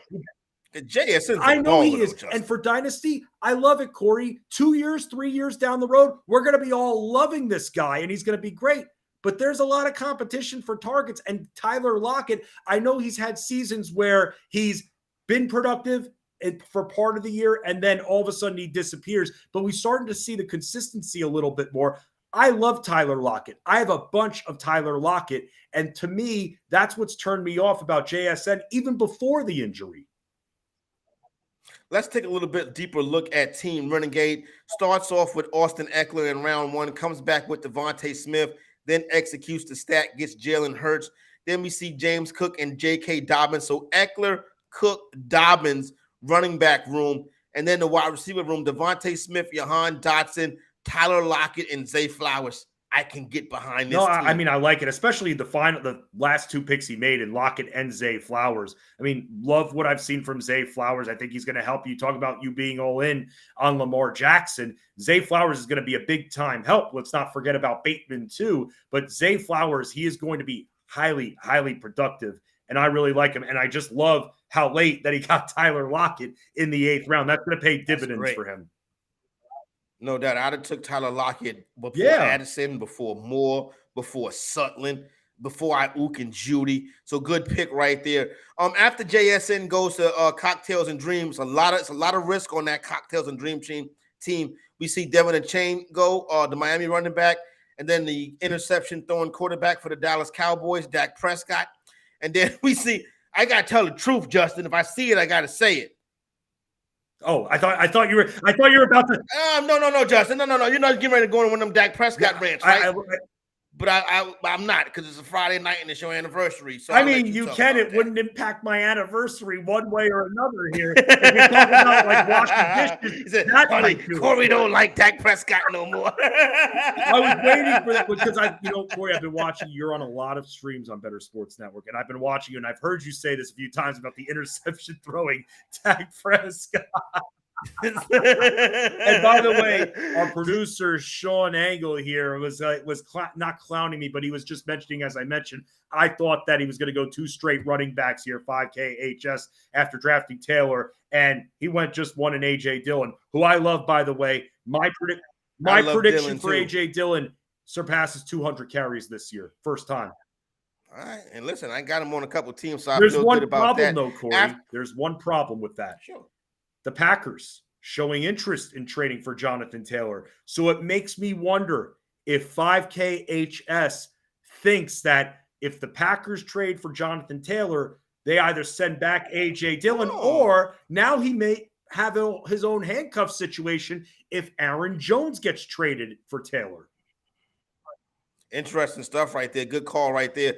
Justin Fensterman with a keen eye, despite it being his anniversary. After we see A.J. Dillon go off the board to start round 9, then we see Sky Moore. Justin, I'm not really into these, Sky Moore, Rashee Rice, and everybody. Travis Kelce, Tyreek Hill. Everybody else didn't work. I don't want to hear about DeMarcus Robinson. I don't want to hear about Tony. All these dudes. MVS. I'm sick of it. I'm sick of it too, man.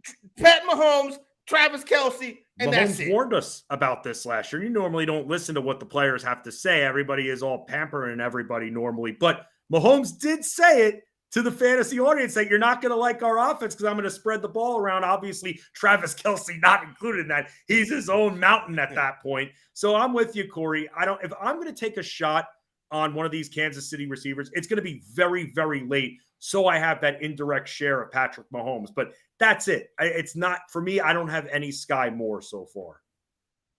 Yeah, me neither. No Sky Moore. I got some Sam Perine. He's the next guy to go off the board. Sam Perine goes to a team with Aaron Jones, Alvin Kamara, Cocktails and Dreams.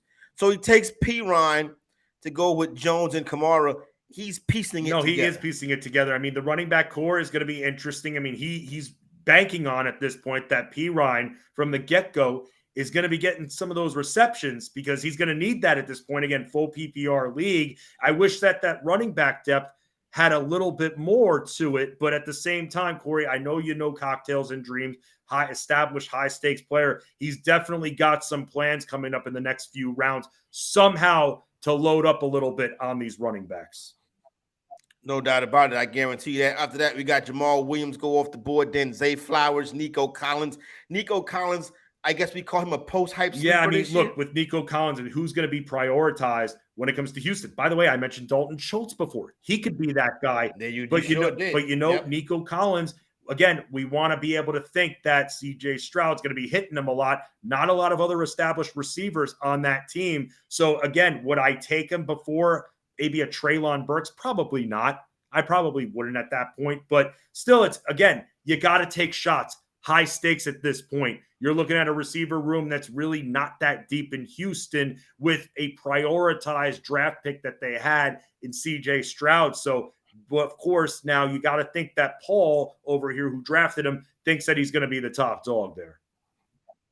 Yep, no doubt about that on this one right there. After that, we see Tank Bigsby go off the board. Bigsby goes to that team with Antonio Gibson, Javonte Williams, Joe Mixon, and Saquon Barkley. So they got a strong running back room.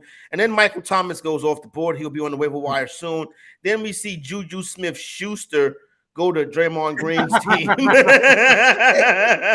Hey, Justin, I think Smith-Schuster going to be the Patriots' top wide receiving target, but that probably dude. No they're about to sign you. They'd be very disappointed they signed me, Justin. Couldn't be much worse than what they already have, right? After that, we see our boy Jalen Warren. Let's take a good look at Thad's team. Nick Chubb, Josh Jacobs, Damian Pierce, and Jalen Warren is the running back room. The wide receiver room, DK Metcalf, Christian Kirk, Brandon Cooks, Trevor Lawrence, and Evan Ingram.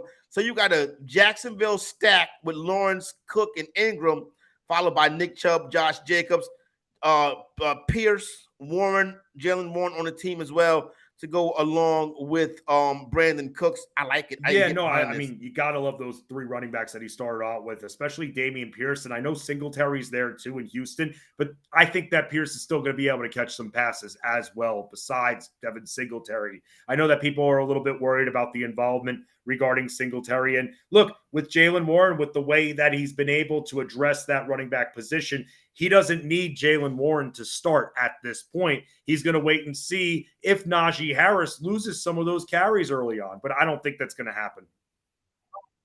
All right, we are just about halfway through the draft. Round number 9 closes out with Treylon Burks, Tennessee Titans wide receiver, going to Iron Oaks, and then Zach Charbonnet shuts down round number 9.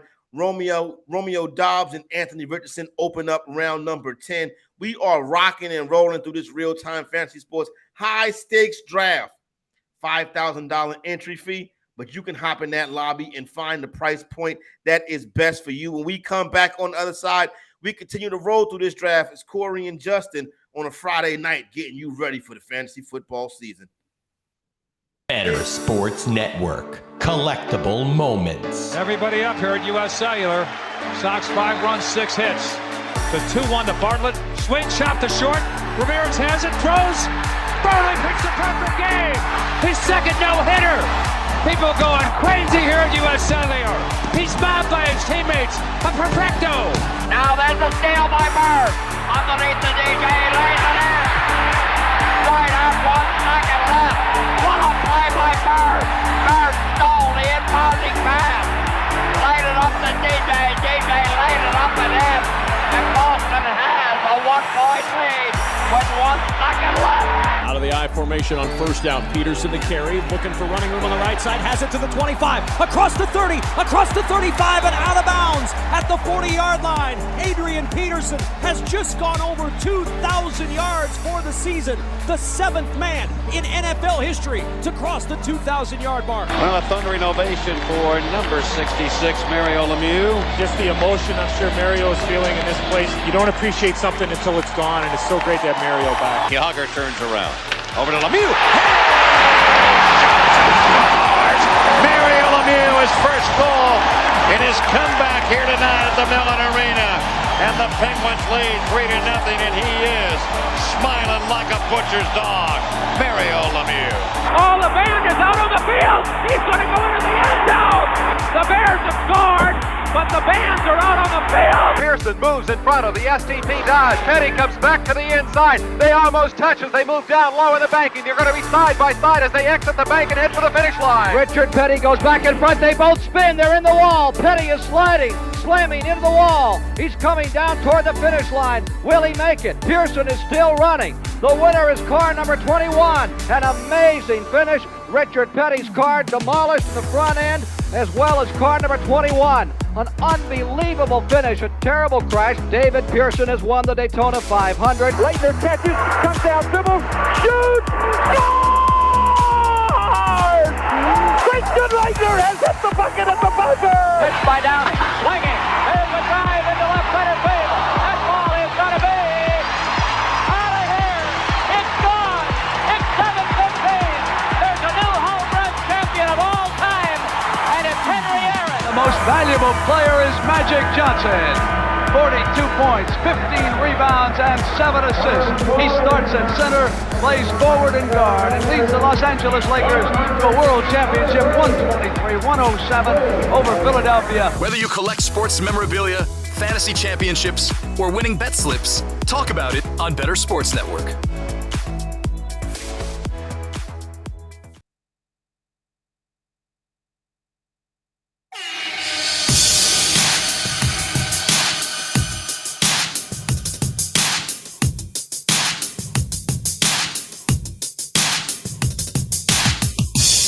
Everybody, join the Best Ball Championship Extra.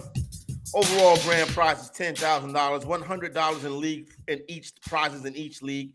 Get your best lineup each week: a quarterback, 2 running backs, 2 wide receivers, a tight end, and 2 flex. Take your shot for only $20 right here on RT Sports.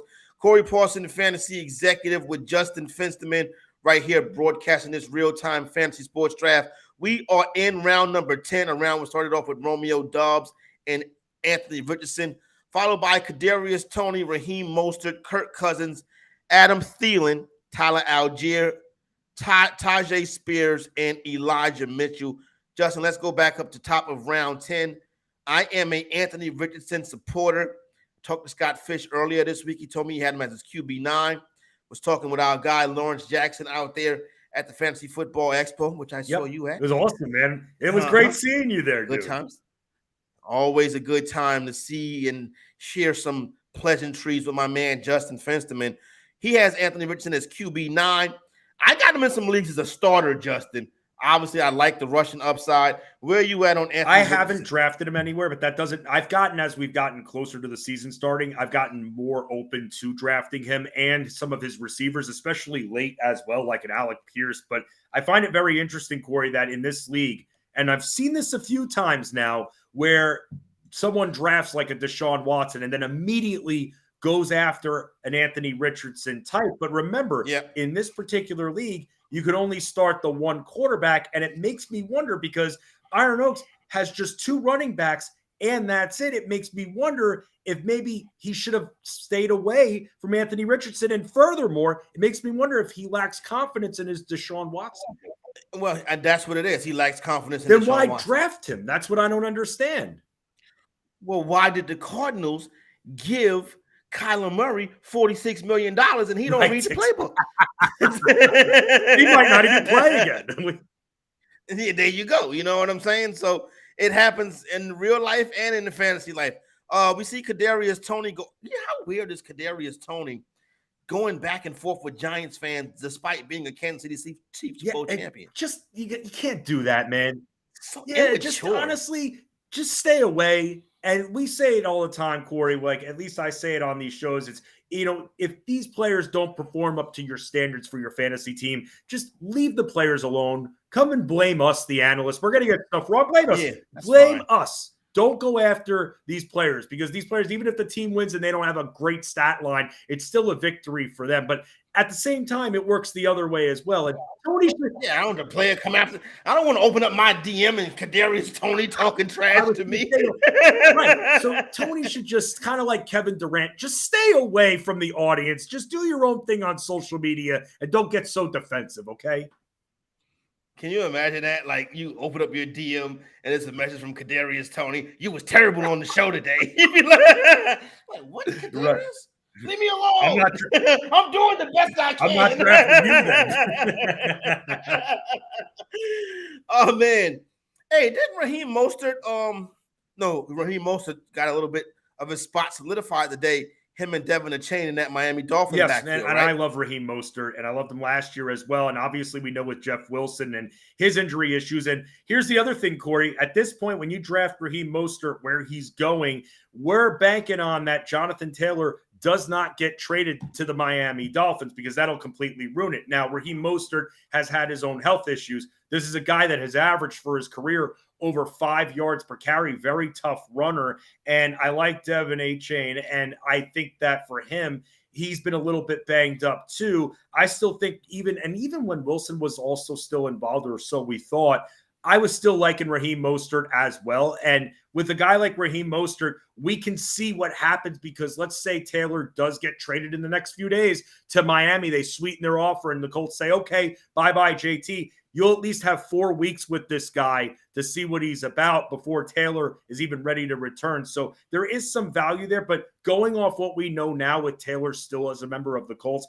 I'm totally cool with drafting Raheem Mostert and Achane as well. I'm open on both of these guys. After Raheem Mostert, Kirk Cousins goes off the board. That is QB. There we go. Back. It's disappearing for me as well. Like, am I tripping? I was like, oh my God. We just got to talk to each other for the next. Who took the board down? This is terrible. No. But Corey, what great value on Kirk Cousins. We were just kind of clowning Iron Oaks for taking 2 quarterbacks between rounds 8 and 10. Then Edward here takes his first quarterback, is Kirk Cousins, and he was able to take advantage of other values because of that. And that, again, just makes me look back to Iron Oaks and wonder what he was thinking taking Deshaun Watson. Yeah, no, I would agree with you on that one right there as well. Interesting. Adam Thielen, Tyler Algier, Tajay Spears, Elijah Mitchell. That trio of running backs right there. Algier more or less drafted as a handcuff to Bijan Robinson. Tajay Spears and Elijah Mitchell. I'm not really impressed. I don't get it, man. And as someone who has drafted a lot of Derrick Henry, of course I want to handcuff the situation, but I'm seeing people overdraft Tyjae Spears, and I really don't understand why. I mean, are they banking on Henry getting hurt? I don't think you can really play it like that. Maybe it's just to secure some more running back depth, but there's a reason that I haven't been able to handcuff that Titans backfield, because where I'm planning on drafting Spears, or where I was, seeing him go a round or two at least earlier now in this draft, we're seeing running backs be very prioritized, unlike some of these other drafts that we've seen and even broadcasted here on BSN recently. So it just makes me wonder what people are thinking with Tyjae Spears. Is he going to be utilized in the passing attack at all? We don't know. But Derrick Henry, I'm just not going to bank on Derrick Henry getting hurt just because and overdraft Tyjae Spears. I don't understand it. Then we get back to Cocktails and Dreams. Cocktails and Dreams has Cooper Kupp, Alvin Kamara, Jackson Smith and Jigba, and David Njoku on the same team. Great team if you're playing fantasy football. Flag football. But this is a lot of injuries on this team. And then also, let's not forget Kenneth Gainwell too, which I know that people are really high on him based on what they've read and the first team reps and all, and what the beat reporters are saying. But this is such a crowded backfield. It's really hard for me, Corey. And plus, crowded backfield, and you've got one of the best runners in the game in Jalen Hurts. You got the quarterback is the back I want. To me, it makes me not want to invest in any of these guys. I agree. I'm with that. I'm with that Eagle passing game. Them running backs, a dime a dozen, if you ask me. Njoku, Justin, if I'm at the Njoku part of the draft, I've played tight end chicken too long. I hear you there. Again, for me, I'd rather pass on him and go after Dalton Schultz, who we just saw get taken by John as his tight end one. And you know what? For me, that's totally fine. But again, I've been shying away from Njoku. I don't have him anywhere at this point. Njoku is the type of player where he's on your bench. He's going to give you a 20 burger. You put him in your lineup. You thought it was a donut. You tried. What about Dalton Kincaid, man? I mean, remember, they still got Knox there, who they just gave a deal to. It just makes me wonder, is it going to be too competitive there, or is it going to be too wishy-washy with Dalton Kincaid? I almost wonder if maybe next year we should be putting a little bit more focus on Kincaid. Kincaid goes, then we see Odell Beckham Jr. go to close round 10. Jerick McKinnon opens up round 11.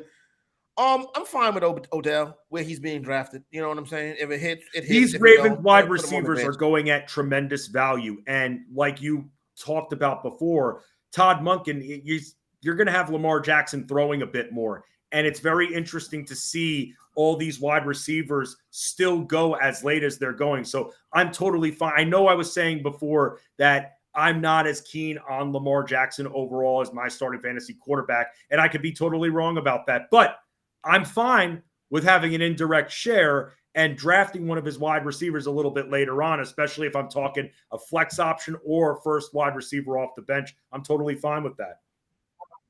Moving through round 11, after Jerick McKinnon, we see Rashad Penny, another great player if you're playing flag football. No, that's the problem, Corey. He's going to injure himself playing flag football. That's the problem. You can't even get that right. Oh, he pulled the flag too hard. Oh, my hip. After Penny, we see Gainwell go off the board, followed by Rashad Bateman. I like that, though, man. Again, another later Ravens receiver. And I feel like because of the these Ravens wide receiver, Justin, they don't. I understand that. But at that point, if you're thinking with the new offensive coordinator that Lamar Jackson's going to throw more, the asking price isn't that much for these guys. And if you're okay with Odell Beckham, I'm cool with Rashad Bateman as well with where he's going. After Bateman, we see Rashawn Johnson, Chicago Bears running back, and then we see Daniel Jones. Look at my man, Daniel Jones, Danny Dimes. Danny Dimes goes to the team with Justin Fields. And then we see Dalton Schultz, the Houston tight end, go off the board that you were talking about earlier. Then Devin Singletary. All right, Devin Singletary still getting NFL checks. And then number 8 quarterback of the New York Jets goes to Draymond Green's team. G Money 23, Aaron Rodgers, Garrett Wilson. We got a stack going on. Hey, look at that. Listen, Aaron Rodgers is probably going to have a good year this year, Justin. You would think there again, he's not going to have that same kind of protection that he had in Green Bay. But at the same time, it makes me wonder if this was the plan for Draymond Green the entire time. where he drafted Wilson. Like I said before, I would have drafted Diggs before him. I would have drafted St. Brown before him. I would have drafted Lamb before him. I would have drafted Devontae Adams before Garrett Wilson. But it makes me wonder, since he waited so long to grab Aaron Rodgers, if he was trying to hedge with that Garrett Wilson pick. That looked like that stack was being developed right there. Let's go to the next team. Ezekiel Elliott, former great Dallas Cowboy running back, goes off the board. Listen, hey, Justin, let me tell you something. It's going to be some bye weeks, and you're going to look at your bench and be like, oh, thank God I got Ezekiel Elliott. He going to score 2 and that's touchdowns. the thing. But does it turn you off to Ramondre Stevenson at all? Because to me, it does not. I think it's different games. I'm with you there. Patriots will be a run-heavy team. Ramondre will still get his. Might he get vultured a bit? He will. But still, he's going to get his. He's going to catch his passes as well. So I'm fine with going Zeke late, man. This guy was a touchdown machine last year. Helped me out of a lot of jams later in the fantasy season. Yep. So I'm cool with drafting him. And especially if you look at Thad's team, I mean, this guy has been really looking at prioritizing those running backs early and then getting intriguing options like Warren and Elliott, who, if he needs them for a week, that's fine off the bench. I'm totally fine with that.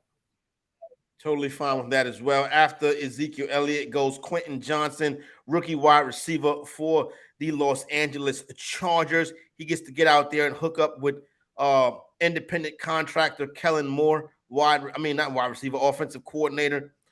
Listen, I like Johnson, to be honest with you, Justin. I like Johnson. I think he can play. I think he can stretch the field, and I think Kellen Moore is going to make big use bodied receiver. It's going to be hard to defend him. It's going to be hard to take him down. I know that they have other guys there, but one of the reasons why I love Justin Herbert so much, we saw him playing hurt for just about the entire season last year. Now 100% healthy. He's got a bunch of weapons that he could throw to, man. I like Johnston with where he's going. Again, big size and all. I got to just say this, man. We've actually, despite it being a 90-second clock or 90-second clock, we've seen teams time out in this draft.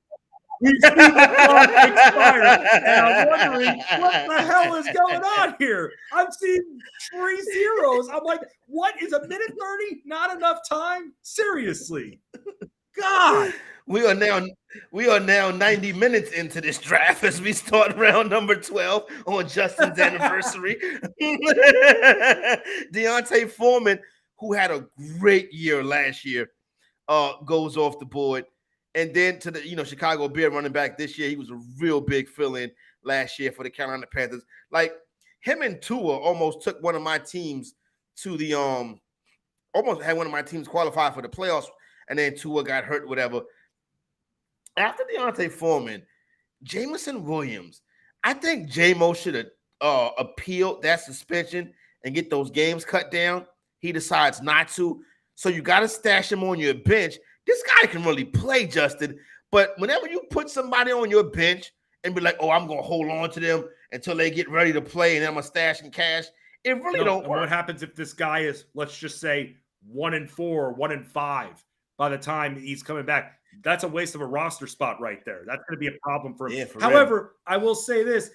He's got a good amount of receivers at this point, but still a little bit of a wasted roster spot. And now we know that this guy is not going to be in for the first 6 games. And this is where we have to kind of separate fantasy from reality NFL, because you got to think playoffs at this point start obviously in fantasy before the NFL regular season ends. So you got to view this as a little bit differently. And with Jameson Williams, I mean, this is going to be a wasted bench spot. And I know it's an 18-round draft, so there's a little bit more wiggle room. And we know that the talent is there, but the opportunity won't be there. And again, if this guy is 2-4 or 1-5, that's a major problem.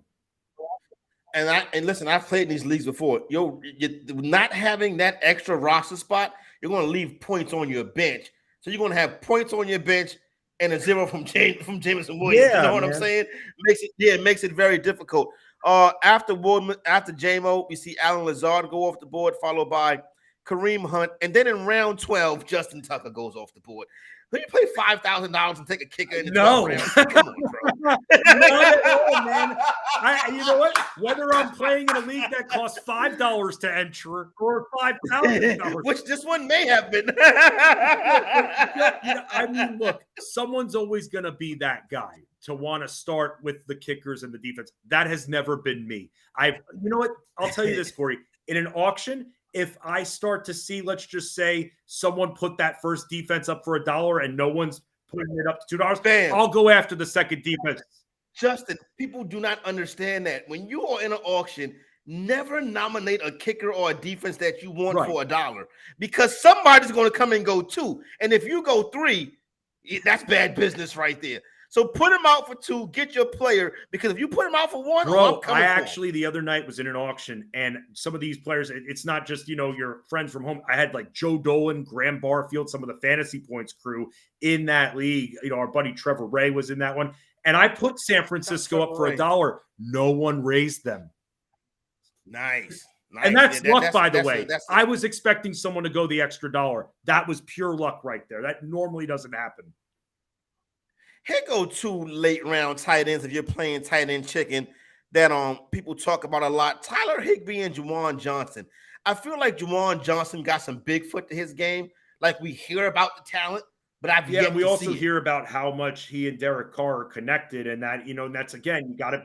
That's the same thing every year with Juwan He's his Johnson. favorite target. Well, you know what? That doesn't mean anything at this point here. So look, but he didn't take him as his tight end 1. Took him as a second tight end 2, which maybe again would have waited a little bit. It's not like there are no waivers or anything in this league. He already got his tight end. Yeah. But yeah, I mean, I wonder if he just felt that there was no one that was appealing, and then who goes after him? Marvin Mims. And by the way, we just nearly saw Justin Huntley time out. He was about 7 seconds away from timing out. That shouldn't happen. All right, after that, Marvin Mims. Marvin Mims is a name.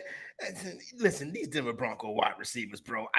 This team scores 12 points a game. When I think of Mims, I think of that old song, "This Is Why I'm Hot." I think of that right there. That's the only thing. But look, with Jerry Jeudy and the weird reporting surrounding Jerry Jeudy, some of these other Denver Broncos, not Cortland Sutton as much, because I've been watching draft boards. His ADP has kind of stayed the same, so you get him at great value, but you're seeing Mims, you're seeing Dulcich start to move up a little bit, but Jeudy can only end up missing a week or 2. So that makes it very interesting. But yeah, Marvin Mims, someone that's been moving up, though. Marvin Mims, followed by Jacoby Myers, and then Damian Harris, and then Darnell Mooney. And then Tua goes off the board. The Tua team also has Dak Prescott. Kind of a balance. Who would you start week 1? Tua or Prescott? If anything, Corey, and it's weird to say this, I'm looking to see who else was on the board. I would have, instead of drafting Dak, where he drafted Odell Beckham, I would have put Tua right there. Okay. He's still which is great and all, but it's almost like, is it a waste of pick there? Because this isn't a super flex or anything. Is it a waste of a draft pick where he got Dak? No, when you got Tua, if you got Tua, you need a solid another quarterback, Justin, because Tua got the concussion. I was going to ask you about this next. Do you think, and this is all just, throwing this in the air, do you think that if his head hits the ground and he's got those symptoms, do you think that the league will have such a microscope on the Dolphins because of the fiasco with him last year that maybe the league tries to force their hands and hold him out a little bit longer than maybe originally anticipated? 4 concussions in the calendar year is very dangerous. No, and I understand that. I think that kind of ended Devontae Freeman's career when he had those back-to-back concussions like that. So listen, I want Tua to be healthy and successful. You know what I'm saying? But by the same token, it's very risky for me to put him on the fantasy team. And listen, Justin, if he gets hurt, if he suffers a concussion this year, I think they shut him down. So just let's say week 1 or 2, he suffers 1 concussion. You think that's it? You know how hard it would be to put him back on the field into the microscope with today's they paid Mike White for a reason, right? Yeah, you're right. And look, man, I almost wonder, though, if he could have drafted Tua maybe in round 9 or 10 and then got Dak after that. Makes me wonder if he drafted Dak Prescott too soon. Maybe that was the case as opposed to pulling Tua up the board. We start round 13 with Rondell Moore and then Zay Jones, and then Cocktails and Dreams strikes right here with Deion Jackson. That's a Cocktails and Dream type pick. Deion Jackson, I love that, by the way. Could be a 4-week starter running alongside Anthony Richardson. And also remember, I know everybody is all thinking Zach Moss, but Zach Moss is not starting the season healthy. Zach Moss is a flag football guy. I love this. I love these flag football references. Draymond Green, you're pretty good at this, man. I'm apparently not. Corey, I've known you for years and years. You've always been a grinder. You make these shows fun. That's what it's all about. We're not trying to make it, oh my God, fantasy nerds. We're not like that, you and I. We're just not. No. No disrespect to anyone who's a fan. Yeah, no disrespect, but we're not going to do that. After Deion Jackson, we see Jeff Wilson go off the board to the end zone club, followed by Rashee Rice, another one of those Kansas City Chief wide receiver projects. Rashee Rice, you know what I'm saying? These are the guys that Matt Deutsch talks about. I love me some Rashee Rice, you know what I'm saying? And I'm like, I'm not going to draft Rashee Rice. He is like that. He's got his guy. I remember He's like, I remember in like 2010, he's like, Jordan Norwood, make sure you draft him in the 10th round. And it's like, okay, Matt, thank you very much. The Jordan Norwood season, right. You know what I'm saying? But look, so you got to, if you believe in the player, you got to take a shot. But this can't, despite how great Patrick Mahomes is, and we saw it last year, it is frustrating having some of these Kansas City receivers because you just don't know which one's going to go off on a given week. I mean, how many times did we try to play the freaking record on Mecole Hardman? And we talked about MVS. It's just become a crapshoot. And outside of Travis Kelce, like I said to you before, at least if it's really, really late, like final couple of rounds here, okay, I get it. Rashee Rice was going pretty late here. I get it, but I can't have that confidence just because he has Patrick Mahomes throwing him the ball. Paul Grigsby times out. The auto pick selects the Dallas Cowboy defense. And then we see another Dallas Cowboy go off the board. And this guy is very interesting. The shifty Deuce Vaughn joins a running back room with Saquon Barkley, Joe Mixon, Javonte Williams, Antonio Gibson, Tank Bigsby. Now they add Deuce Vaughn to that room. Solid Who do you like better, Vaughn or Dowdle? I actually like Malik Davis, but I think you got to really look at Vaughn. Yeah, I mean, it'll be very interesting. And I don't view any of these guys as a threat, by the way, to Tony Pollard at this point. To me, straight handcuff, and that's it. And it's not like he doesn't have weapons to throw to. We talked about guys, obviously like Lamb, but Cooks as well. So to me, with Deuce Vaughn, just trying to shore up that depth because, again, you got to play this draft a little bit. And we've seen, and again, for those that are just joining us here on BSN, 2 wide receivers starting and 1 flex, so you don't have to put as much pressure on drafting a bunch of wide receivers. Some of these teams did, but we've seen a hell of a lot of running backs, and we saw that happen early in the draft. You remember, Justin, back in the day, people would always say, if you play in a standard league, your flex should be a running back. If you play in the PPR league, your flex should be a wide receiver. Those days are gone now. Like, running backs catch too many passes to just be, constructed to the roster. Oh man, Corey, running backs used to be the bee's knees. It's seriously, man.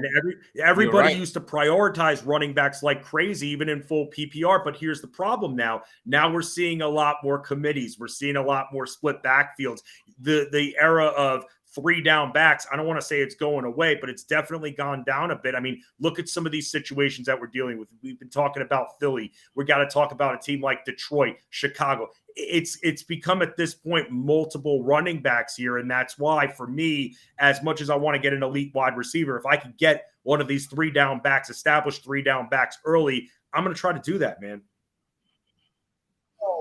So the last player to go off the board was New England Patriot tight end Mike Gesicki. Mike Gesicki is known for maybe the worst gritty of all time. So now, if he catches a touchdown pass from Mac Jones, Mac Jones and Mike Gesicki, Mac Jones and Mike Gesicki in the end zone doing the gritty. Not necessarily Jamar Chase and Justin Jefferson. How's your gritty, I mean, look, Justin? man, I'm going to a wedding in 2 days, so I'll try to have my wife videotape me doing it there. I'm a jerk to myself at this point here. But, hey, man, you know what? It's like when you're in that moment, I wonder if it's like pre-planned. Like, if you catch a touchdown, what are you going to do? Or are you just kind of feeling it out? Like, do you think Terrell Owens back in the day said, you know what? I'm going to catch a touchdown pass, hit the end zone, and I'm going to grab someone's popcorn. I'm going to put it right in my face mask right there. By the way, one of my 100% think favorite that was Sports staged. Illustrated covers of all time. Terrell would put the popcorn in Him his standing face. on the stall. Oh no, with the popcorn. Shout out to T.O. Shout out to Tony Romo, the great Tony Romo. That was a quarterback who cared. Blah, blah, blah, blah, blah. Thanks, Jim. Hey, Justin, remember you was talking about the Miles Sanders clip that, I was the one that found that, right? It was you. I was the one that found it. I was up here one night.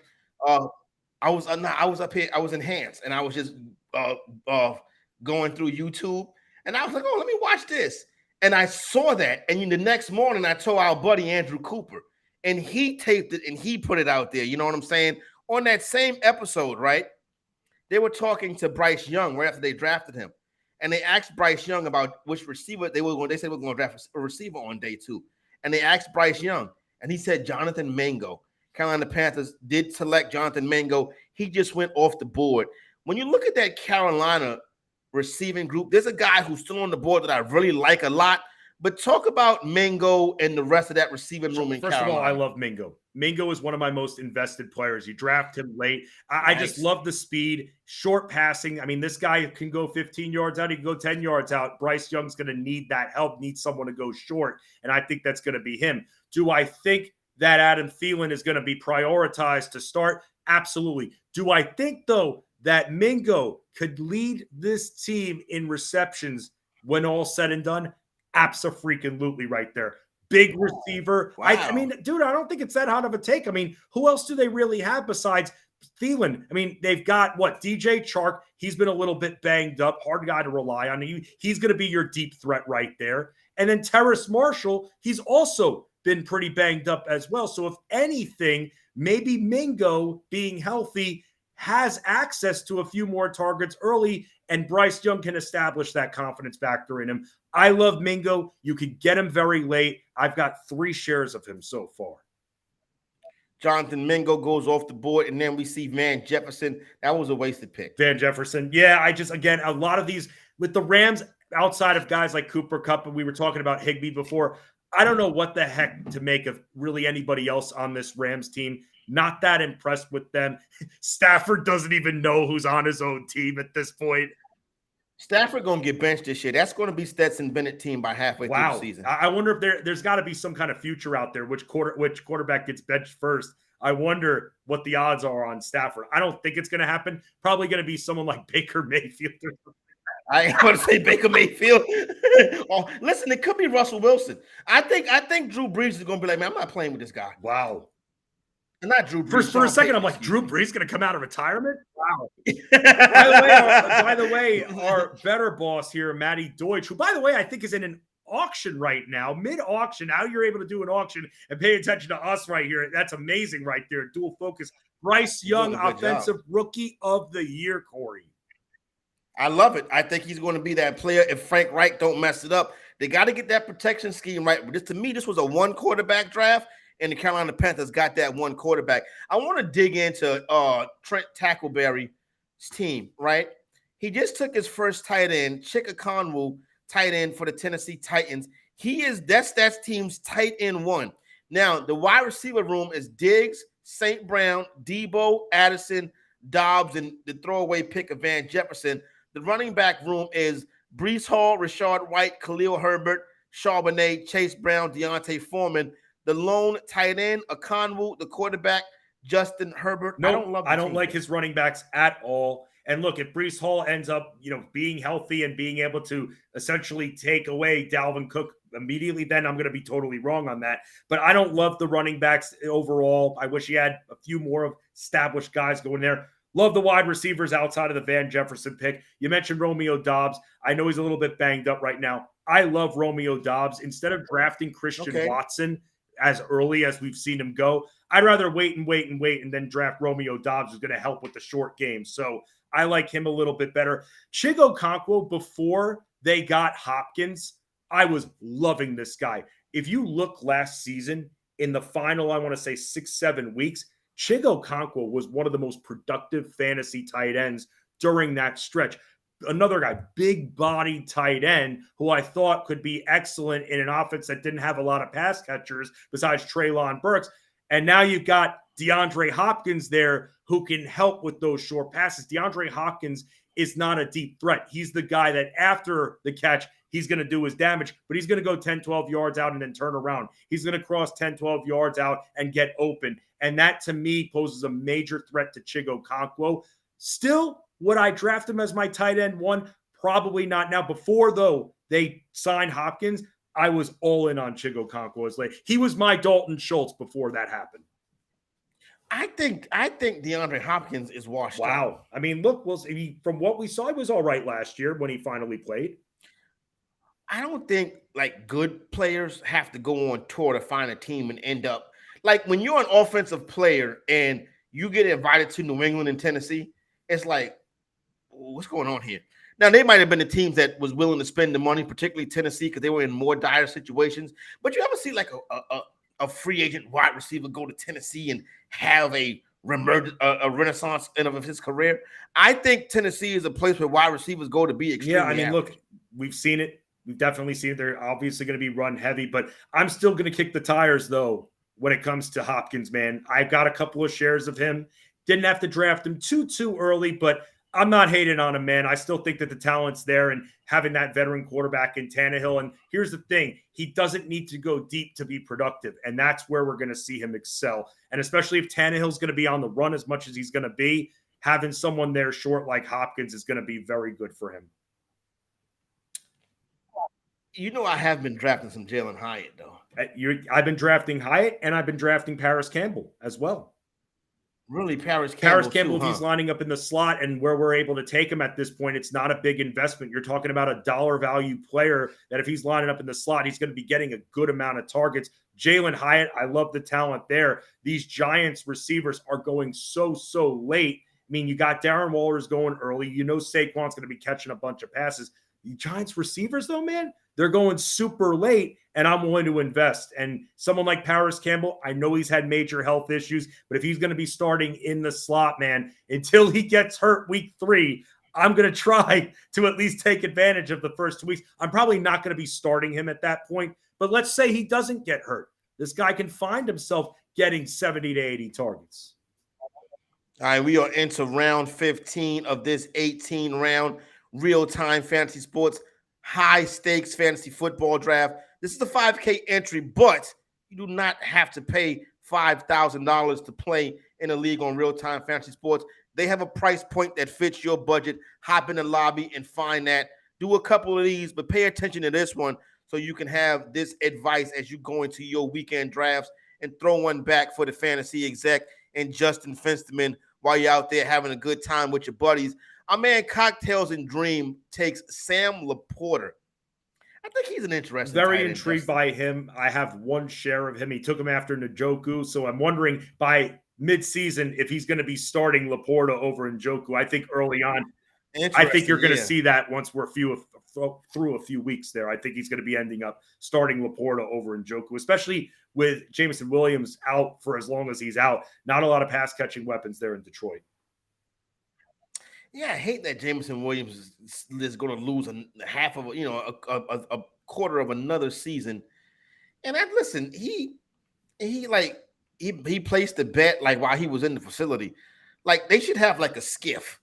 You know what I'm saying? Like when you go into the facility, you put your phone in the skiff, and then you get your phone when you're walking out. Nobody would ever play sports again in this day and age. Everybody needs to be on their phone, man. Everybody needs to be on their phone. This isn't 6th grade, man, where it's like keep your phones in the front right there. But man, you're right there. But at the same time, I don't see a world where that happens as we're seeing Paul 5 seconds away from timing out. He just made it. No, he didn't. He took Harrison Butker, and he took a kicker, and so he wouldn't time out. You know what I'm saying? Shout out to Paul. That round closed with Gerald Everett. Now we get into those tight ends where it's like these guys are going to end up on the waiver wire more than exactly. And that makes me wonder why they're being. And again, the 18 rounds is probably part of the reason, but you're going to have that opportunity on the waiver wire. Why not just try to find ways to continue loading up on wide receivers and running backs? I don't know what they're doing. Yeah, I would agree with you on that right there. It's after that, round 15 starts with Tyler Boyd, then Alec Pierce. Alec Pierce is interesting, I think, and you can get him pretty late. A lot of people off on the passing game, with Pittman and Pierce in Indianapolis, because obviously, that's concerns about Anthony Richardson getting the ball down the field. At the price at cost, I don't mind the Colts. I view Alec Pierce like I view these giant receivers. Hardly anything you have to invest in. Paths to targets, and that's what we're looking for at this point. In these rounds, Corey, where we really can't find volume, there's still those players with the path to volume. They're not locks, they're not guarantees, but Alec Pierce does not have a lot of competition for targets, and that's something that's going to be huge. Now, we were talking about Deion Jackson before. He's a pass catcher guy. So with that, that's going to be a little bit, but besides him, Pittman, that's for the most part it. So I think that pick right there is great for him. They got it late. He's not going to have to start him. He has a bunch of other receivers before that. And then if it pans out, he can flex this guy after a few weeks. So I'm totally fine with that. And Corey, I know that you like Anthony Richardson. There's your extension right there. There's your indirect share. Yeah, no, you're right. And I got a couple shares, and there goes the indirect one right there. After Pierce, we get a trio of, I guess you can call them running backs: Chuba Hubbard, Leonard Fournette, and then Kyren Williams. Williams is a guy that Ronas was telling me that is getting talked up a lot out there with the Rams. He's going in round 15, and your draft this weekend, he may not even be drafted. Like, I don't really I can't wait to draft a Rams running back, a team that's going to be playing from behind all season and probably throwing the ball. You know what I'm saying? But he could earn some carries. At this point in the draft, it don't make a difference, but I feel like it could be a I view him more as a handcuff. And yes, I know that there's intrigue there, whether or not he can maybe take some of that volume away from Cam Akers. I mean, is there an opportunity to? Yes. I mean, Cam Akers, can you fully trust him? I mean, I feel like you can trust Cam Akers, at least for the early parts, not someone that you overdraft, but as your third or fourth running back. But then maybe, Corey, and we were talking about this with Tyjae Spears a little bit earlier, some of these handcuffs that are being drafted a round or two earlier than we would expect. Kyren Williams falls into that category for me as somebody that I would draft maybe a round earlier if I had Akers, just to shore it up if I'm unsure about Akers. Yeah, he goes to a team that has Austin Eckler, James Cook, J.K. Dobbins, along with Spears and Johnson. And then you bring Williams in that running back group as well. Health is going to be critical for that team right there. Allen Robinson went to Draymond Green's team. And boy, you talk about had a horrible year a couple years ago, Allen Robinson. This guy just fell off. Bro, I was so invested. Remember him and Blake Bortles? I was too. I had about 4 shares of Allen Robinson. Oh boy, it really was bad. I was cutting him out. Dude, I don't have any hair. He was on the waiver wire. Justin, I know you. That was before Allen Robinson. Tell anybody that. By the way, Corey, we got a comment actually in our chat from Chris Thompson saying, first, loving the live stream. Thank you very much for watching, Chris, and for everybody else out there as well. But what's up with that dumpster fire from the one hole right there? Well, let's go investigate this dumpster fire from the one hole. If you are watching this stream, you got a little bit of a hater right there on the team. So, Corey, I mean, you look at this. Let's dig in, Justin. The wide receivers, Jefferson and Ridley, right? Harris and Madison at the running backs. The quarterback, let's go Tua and not the interception thrower. George Kittle. Flex would be A.J. Dillon. Probably his flex would end up being Odell. Or Amari Cooper. Cooper. That's not. Yes, his flex would be Amari Cooper at this point. There's your flex. I don't know if I would. I don't think it's a dumpster fire. Do I? When looking at these teams the way they are right now, do I think that this team is going to be in contention for the championship? Probably not. But at the same time, got Justin Jefferson and Calvin. Yeah, Ridley. I mean, look, you love it very much here, and I told you some of my fears with Calvin Ridley, but that doesn't mean he's not going to be productive or anything.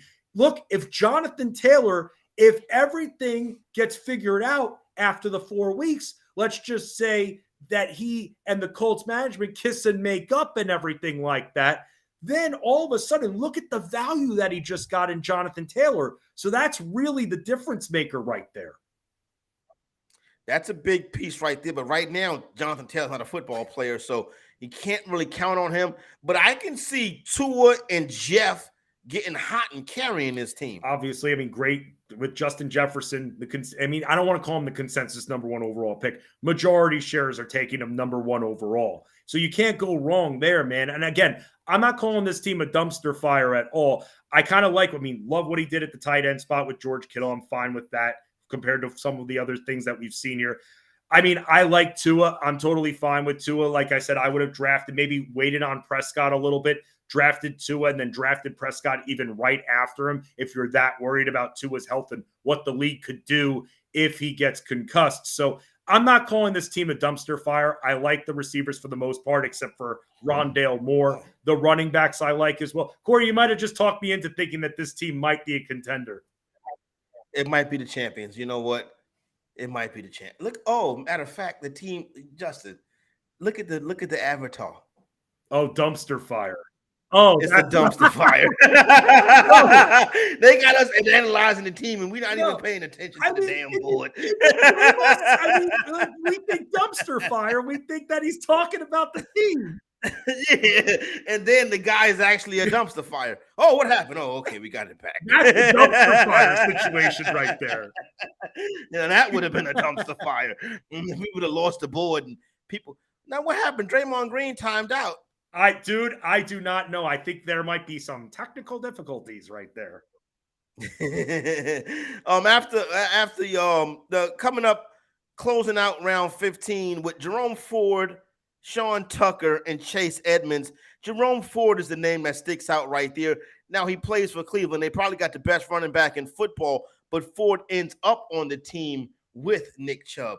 I like this team right here. Thad's team, I like Thad's team. He did a great job with the running backs, knowing how many wide receivers you're starting.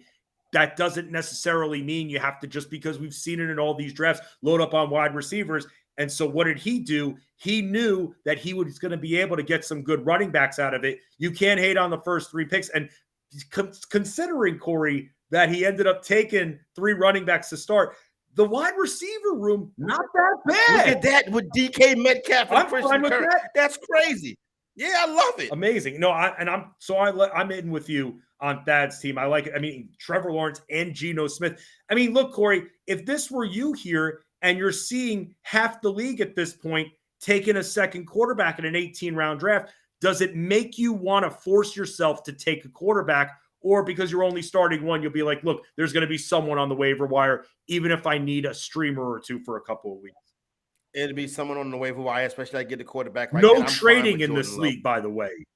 No high stakes rules, no trading in the league. You can't get collusion. I'm fine with Jordan Love. I'm fine with Bryce Young. What about Brock Purdy? I'm fine with Brock Purdy. Corey, it called me crazy, man. I was thinking and trying to convince myself a little bit that if I really waited on quarterbacks, let's say Geno Smith. Don't wait that long. Let's say Geno Smith. For me, Geno Smith's been my baseline. If he was off the board, do I go after Brock Purdy as my starting quarterback in fantasy? I would go Jordan Love. If I played quarterback chicken too long. But you see, I pulled Geno up the board. I pulled Geno up to that Tua Dak Prescott range. I think Geno's going to have a hell of a year this year. I'm a Geno Smith supporter. I am too. Now, look, can we see some regression from him last year? Last year, this guy was the most accurate quarterback in football. No, we're not kidding. I think it's that offense. I think it's that offense. And look, with Geno Smith, and I don't care if you want to mark Seattle as more of a run-heavy team. Zach Charbonnet is going to be catching passes, major pass-catching threat. That's why I have as many shares of Geno Smith as I do. You can get him late. We saw him throw about 580 times last year. And so even if we see slight regression on the accuracy, he's still going to have a great fantasy year. So with Geno, right, I think he's going to be efficient. Yes, they are a run-heavy team, but when he throws, it means something. Tyler Lockett, DK Metcalf, JSN, Jackson Smith, and Jigba. I want to get involved with the Seattle Seahawks defense. Offense, excuse me. It may not be up and down like the Detroit Lions, but it's going to be very efficient, and that works as well. Raheed Shaheed, then a whole bunch of defenses. Ty Chandler, Gus Edwards. At some point this year, Gus Edwards is going to be a dude that's going to make a start for the Baltimore Ravens. I mean, look, based on what we've seen with J.K. Dobbins' health, yes. And I was actually talking to one of our friends here, Phil Backert there, who's very, been in the industry as long as we have here. And he's a big-time Ravens guy. And I was saying when J.K. Dobbins was having his hold-in situation, was Gus Edwards really that much of a downgrade from J.K. Dobbins? I mean, look, J.K. Dobbins can do a little bit more than Gus Edwards, but is it that sharp of a downgrade? Because I was considering maybe getting a couple of shares, not knowing what the future held for J.K. Dobbins. So I like that late pick there by Justin.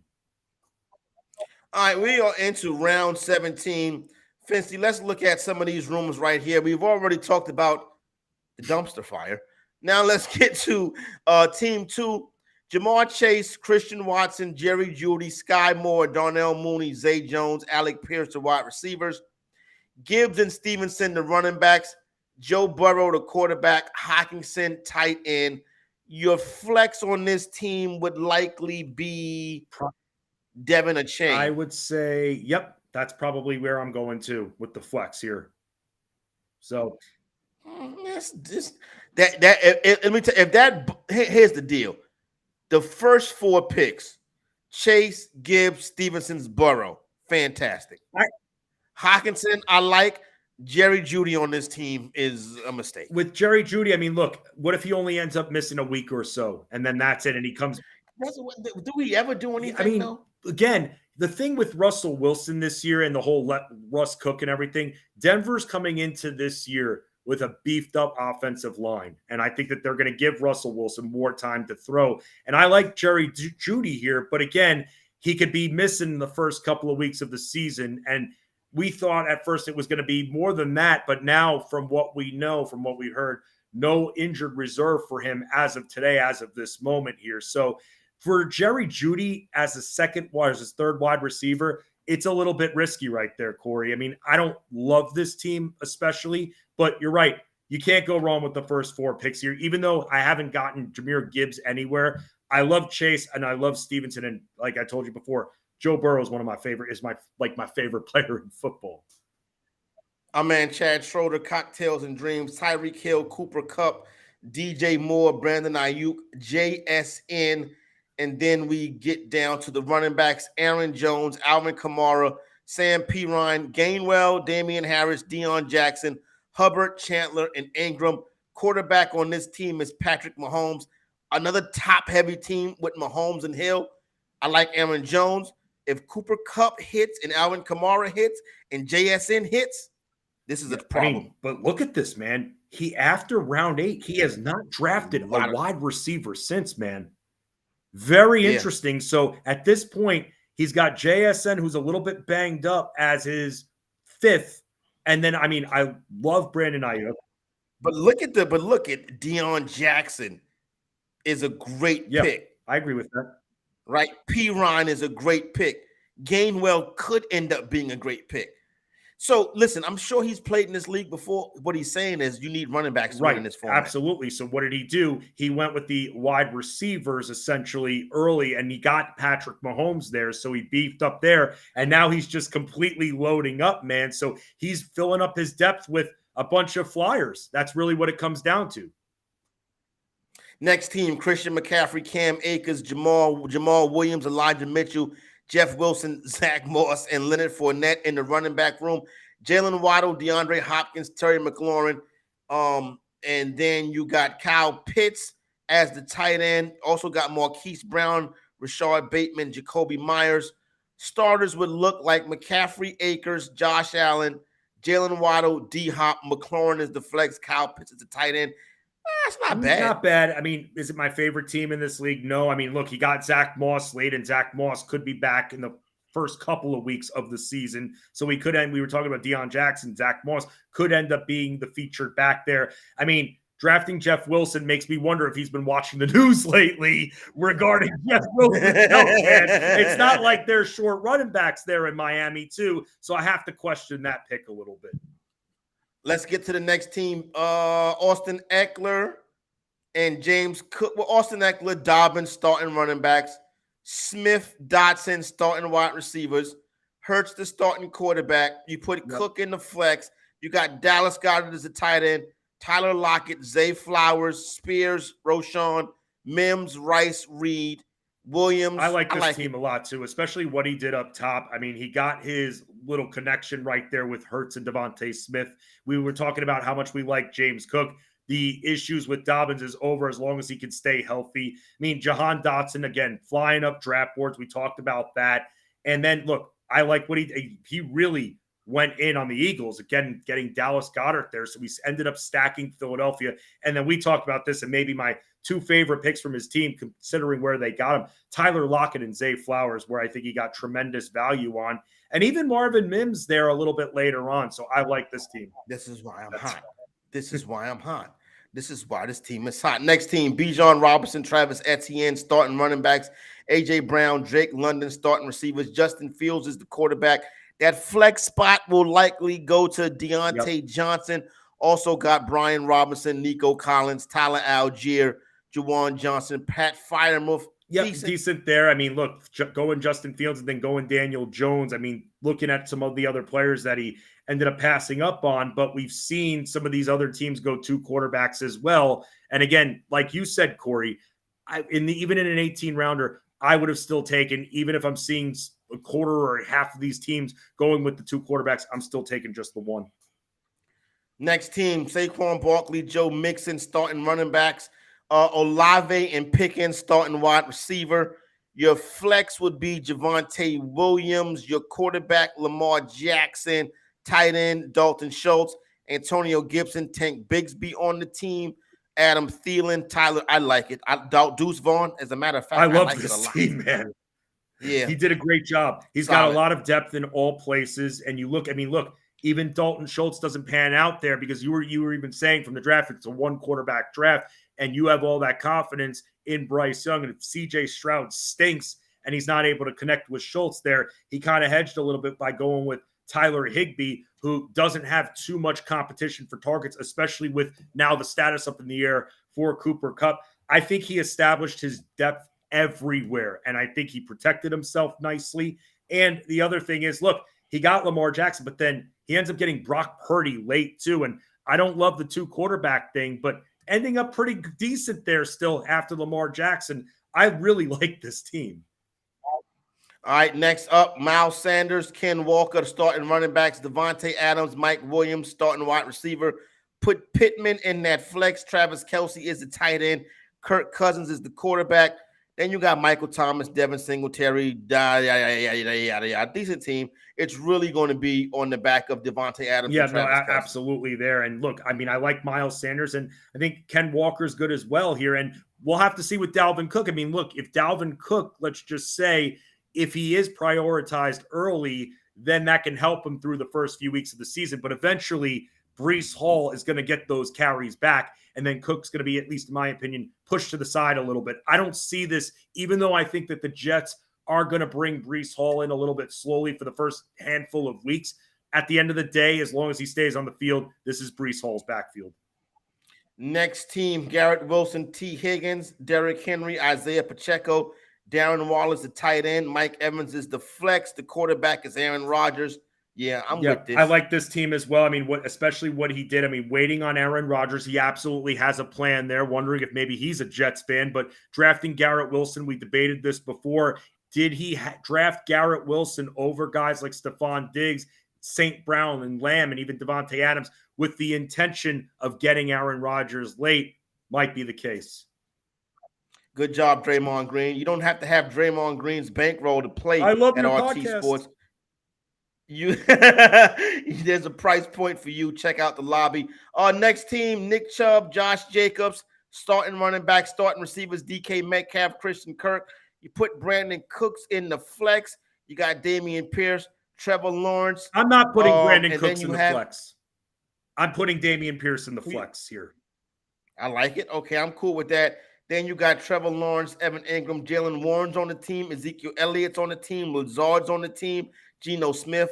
I like this team a lot. Again, even though I'm not a two quarterback guy in a one quarterback starting league, I still like the balance on this team very much. And we've been talking about Thad's team a lot, and Thad did a great job not forcing himself to take the wide receivers and instead going running backs and still ending up getting DK Metcalf along with Kirk and Cooks. I like that, man. It could have been worse. That's for darn sure. Next team, Tony Pollard, David Montgomery, starting running back, CeeDee Lamb, Keenan Allen, Mark Andrews is the tight end. The flex would be Chris Godwin. And then you have Deshaun Watson as the quarterback, Elijah Moore, Treylon Burks, Anthony Richardson, Quentin Johnson, J-Mo, Jonathan Mango. I like this team. This is the team that's going to compete. For me, man, I'm not sure about that. Again, when you look at what he did on the ground game, I mean, Pollard, Montgomery, I don't love Montgomery, CP. I don't love look, at the end of the day, he drafted Dowdle, Sean Tucker. I don't love his running backs, man. He's going to need some more depth there. And at least, and maybe you will disagree because someone disagreed with me regarding this. For me, it's easier to fulfill wide receivers and to replace wide receivers off the waiver wire than running backs. Someone I was talking. Justin, if a running back go on the waiver wire, everybody's going after him. Right. Everybody. All 12 teams are going after a running back if the running back is on the waiver wire. All right. Draft is over, so we need to do this and so we can get out of here, Justin. That last team, Steph Diggs, Amon-Ra St. Brown. Let's put Debo in the flex. Herbert's the quarterback. Breece Hall, Rashard White, Khalil Herbert, Zach Charbonnet. A decent running back room, a solid team, strong wide receivers, great quarterback. But I worry about the running back room. Worried a little bit about the tight end situation because of what I addressed before at Hopkins. But look, if Tannehill can make a rapport with Chigo Okonkwo, last year we saw that with the Titans offense featuring Okonkwo more. And maybe just because Hopkins is on the team now, that doesn't mean that Okonkwo is not going to get those targets too. So maybe that could still be the case there. The running back situation, I don't love, but dang, I love his wide receivers. And obviously, Justin Herbert's one of my favorite quarterbacks to draft. Justin Fensterman, fantasy executive Corey Parson. This real-time fantasy sports 5K entry draft. Shout out and good luck to all the participants. Justin, we put in some overtime tonight, so let's make sure we. I was just about to say that's right. I love the way you're thinking, CP. This is PPR. All right, so there you go, right there. Got to give a special shout out, obviously, of always, to my main man, Engel hit the touchdown sounder. My boy Sean Engel for making sure that this draft went together smoothly. There you go.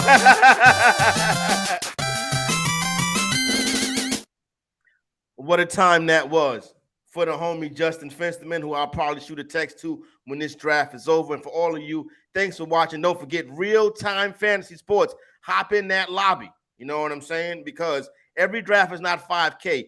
There's a price point specifically for you. For Fenstees, Corey Parson, the fantasy executive. Better Sports Network. Good night, everybody. We are out. Hey, Justin, go ahead and get it done. You too, Corey. Whatever you get done.